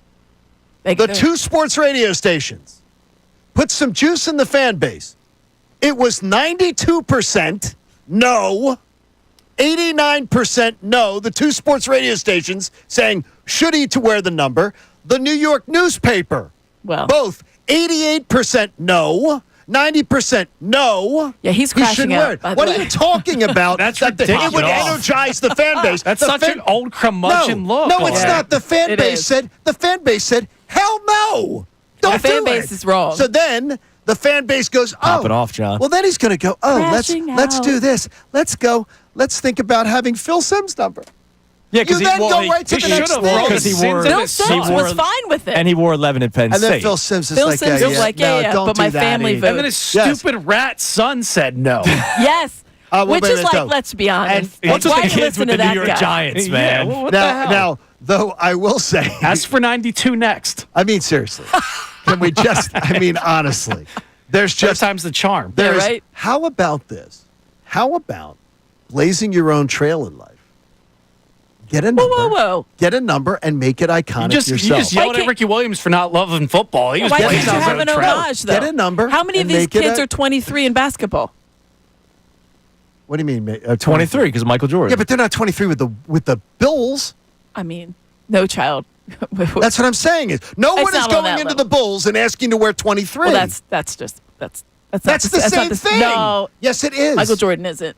LT's not Michael Jordan. LT is Michael Jordan. At To his- my- To the Giants, my to the to the generation. Giants, to the Giants fan base. To my he is. generation, it is. All right, so now here's the thing. So this is an interesting conversation because you were popping off, as I was correct. Yeah, about. sure it is. What about jersey numbers that aren't retired? I was doing the show the morning after the Phillies traded for JT Realmuto, and he wore the number. You must have been. and You he- didn't need Dr. Avidan Appel. No, no, I was ready to go to talk about I JT bet. Realmuto, and JT Realmuto wanted to wear the number 10. Yeah, And the last catcher to wear the number 10 was Darren Dalton. correct. Okay. And that jersey number is not retired. It And should- when he selected the number 10, there was outrage in this city. Because they believe, a lot of Phillies fans believe that Realmuto should, that's like an untouchable number even though it's not retired. Like 35. People are upset that Hernandez, the reliever for the Phillies this year, is wearing 35, which is Cole Hamels' number, even though it wasn't retired. There's jersey numbers that aren't retired that people just don't wear. do you think Darren Bryce Dalton's number Harper should be changed retired? his number. Remember, Yeah. Roy Halladay's number was It was not Roy retired Halladay. at the time. That was Harper's number. I don't think Roy Halladay's number should be retired. Nobody's worn 7, right? Nick Foles. I don't think anyone's worn it, right? Not 9 since he's or left. 9. I'm Yeah, sorry. yeah. Nobody's worn 9. I don't think since- Nick Foles' number should be retired. Right, but there are people who just don't wear it out of They respect. withheld it. Somebody asked Josh Sweat tried to switch to 9 last season. They told him no. They told him no, even Well, though the I mean, jersey let's number be is not honest. retired. Really? So He's like, a Super Bowl hero I now. love that the just like defensive Nick players Foles. are just No, so the weird excited to thing get is single that digits now, I'm right? shocked. They're all changing I'm their shocked numbers. at that. So weird. what? Which one? The Like, I'm the shocked Darren at Dalton that. thing. There are people that were dude upset. Like, and I don't think angry Darren with me. Dalton- Whoa, I you love can't Darren. be surprised by this. I love Darren. And I love Darren. A great dude and everything. I don't think his People- number should be retired. People don't like change around here. They like Oh, what I they know like. that. But that number was Provincial as never hell. retired. Well, But his number shouldn't be retired. But there are people that are upset. So like, and Roy Halladay's number should not be retired. I hear you. That's insanity. I don't know. Roy Why? Halladay's number should be retired? Why not? He's a Hall of Famer. No, not too short a time. It was a legendary time it period. was. short a Yeah, time. we've It was already a had the legendary Halliday time period. conversation. No. I'm with Begun on this. That's crazy. We are No, in too favor short of a Roy time. Halladay. Great. You are not. Abdul Carr. Look, what's wrong with him asking? I have no problem I with him just want to asking. be. I want to have that conversation recorded when he calls Lawrence Taylor and says, "Hello, Oh, Mr. my Taylor." gosh. LT's. I would have told King first Hello, off. Mr. First Taylor. off, what time do you call LT? I would have hung up the Like phone 2 with in the LT. afternoon? Late. You Call call late. him late. You And call said- him late. if I was- maybe later. 3 in the Maybe after happy hour or something. afternoon show? Abdul During should the have hung up afternoon the Yeah, show. between phone 2 and 6. and said, "Go Birds" to him. This is why I never liked you Yeah, guys exactly. up the Turnpike. Wait a minute. Yeah, That's does it Emmett also Smith. help that Abdul Carter grew up an Eagles fan? Yeah, and he maybe, wants to maybe take that's LT? what it is. Yeah. That's All right, unbelievable. coming up next, we have another segment. We will preview Phillies Rays. out. Have some awareness. We will preview Phillies Rays 3-game series begins today. We'll check some of your text messages and more. It's Kincade Salciunas 97.5 The Fanatic. Philadelphia Union Soccer. Plays it one time.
9:42 here on Kincade Salciunas, 97.5 The Fanatic.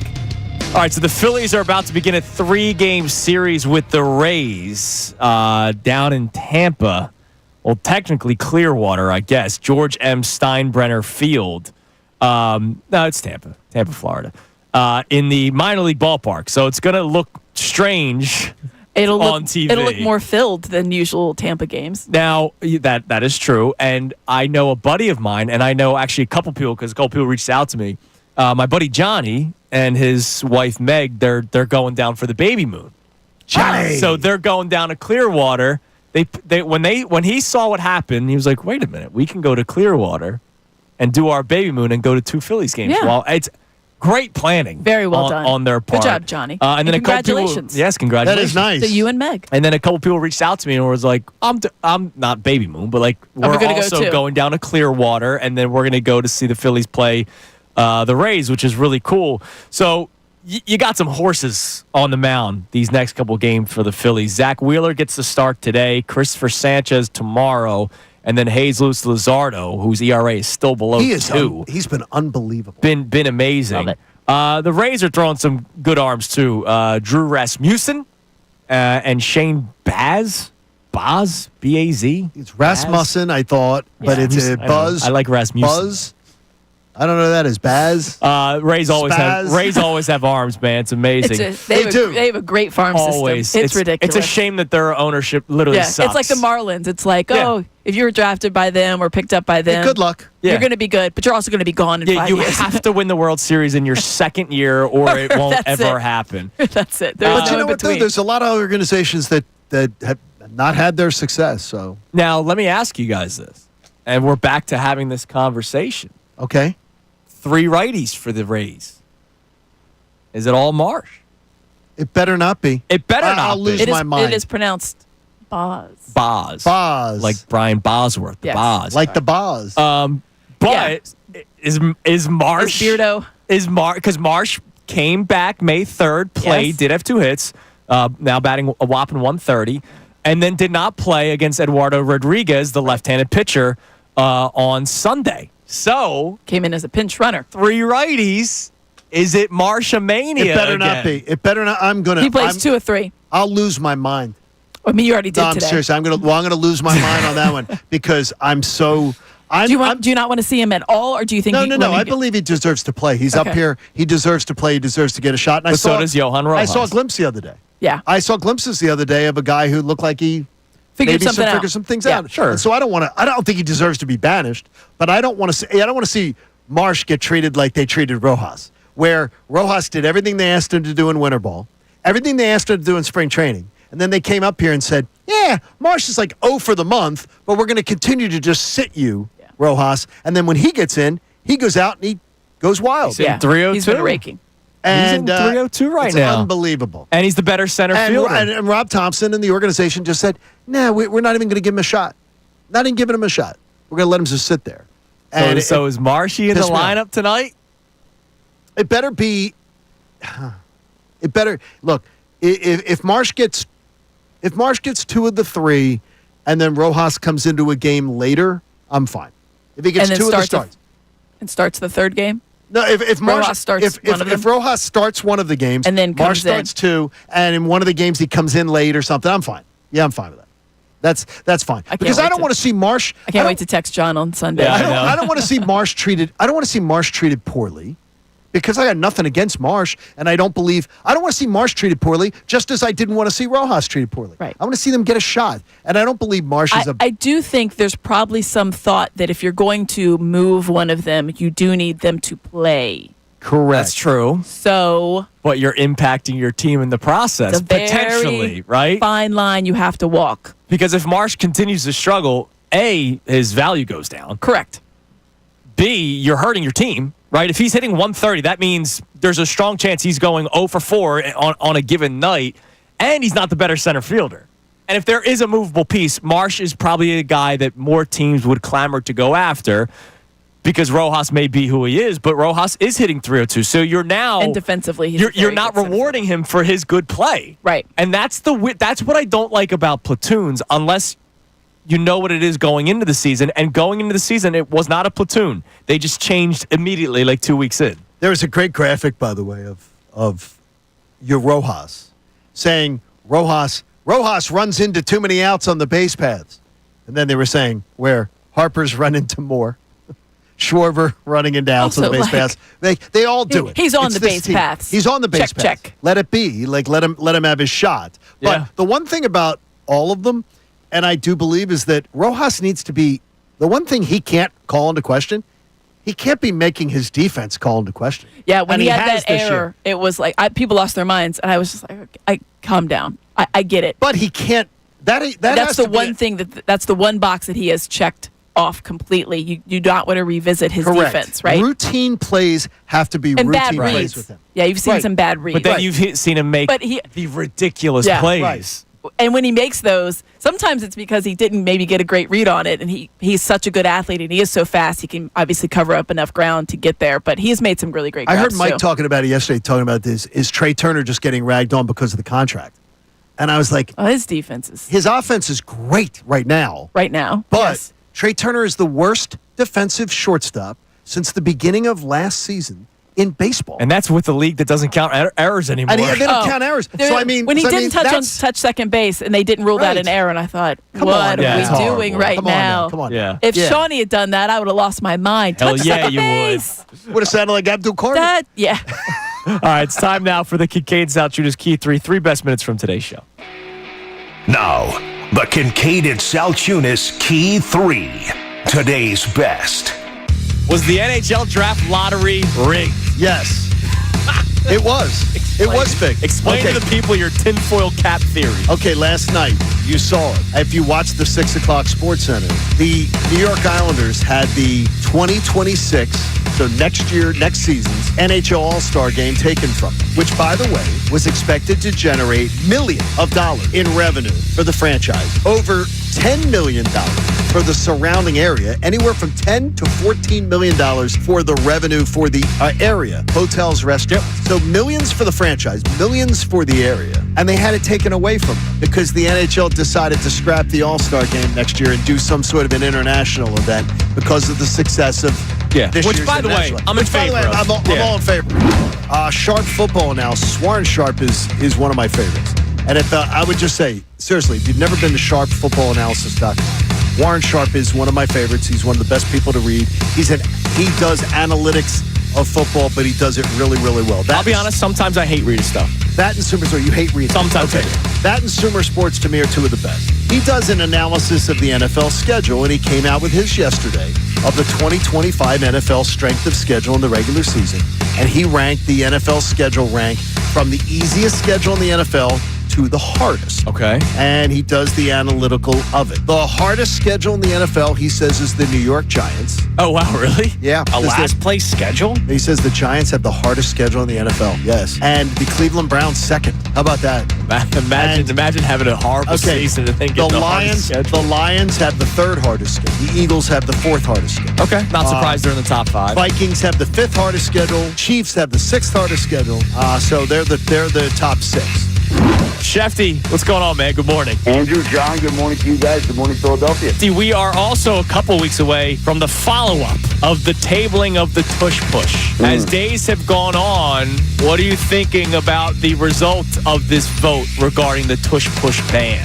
When I left Palm Beach, Florida, in the league meeting, I believe that the tush push was on the way to being outlawed in the National Football League. I haven't heard or seen anything that's going to change my mind about that.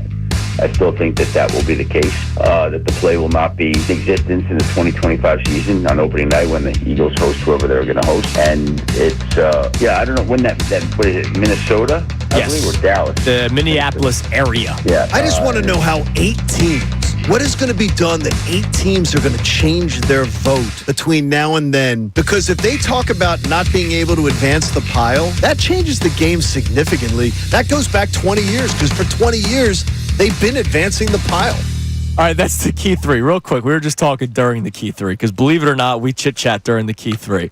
No, we just look at our notes for the next segment. Yeah. Do you remember? Well, this is the last segment. We do.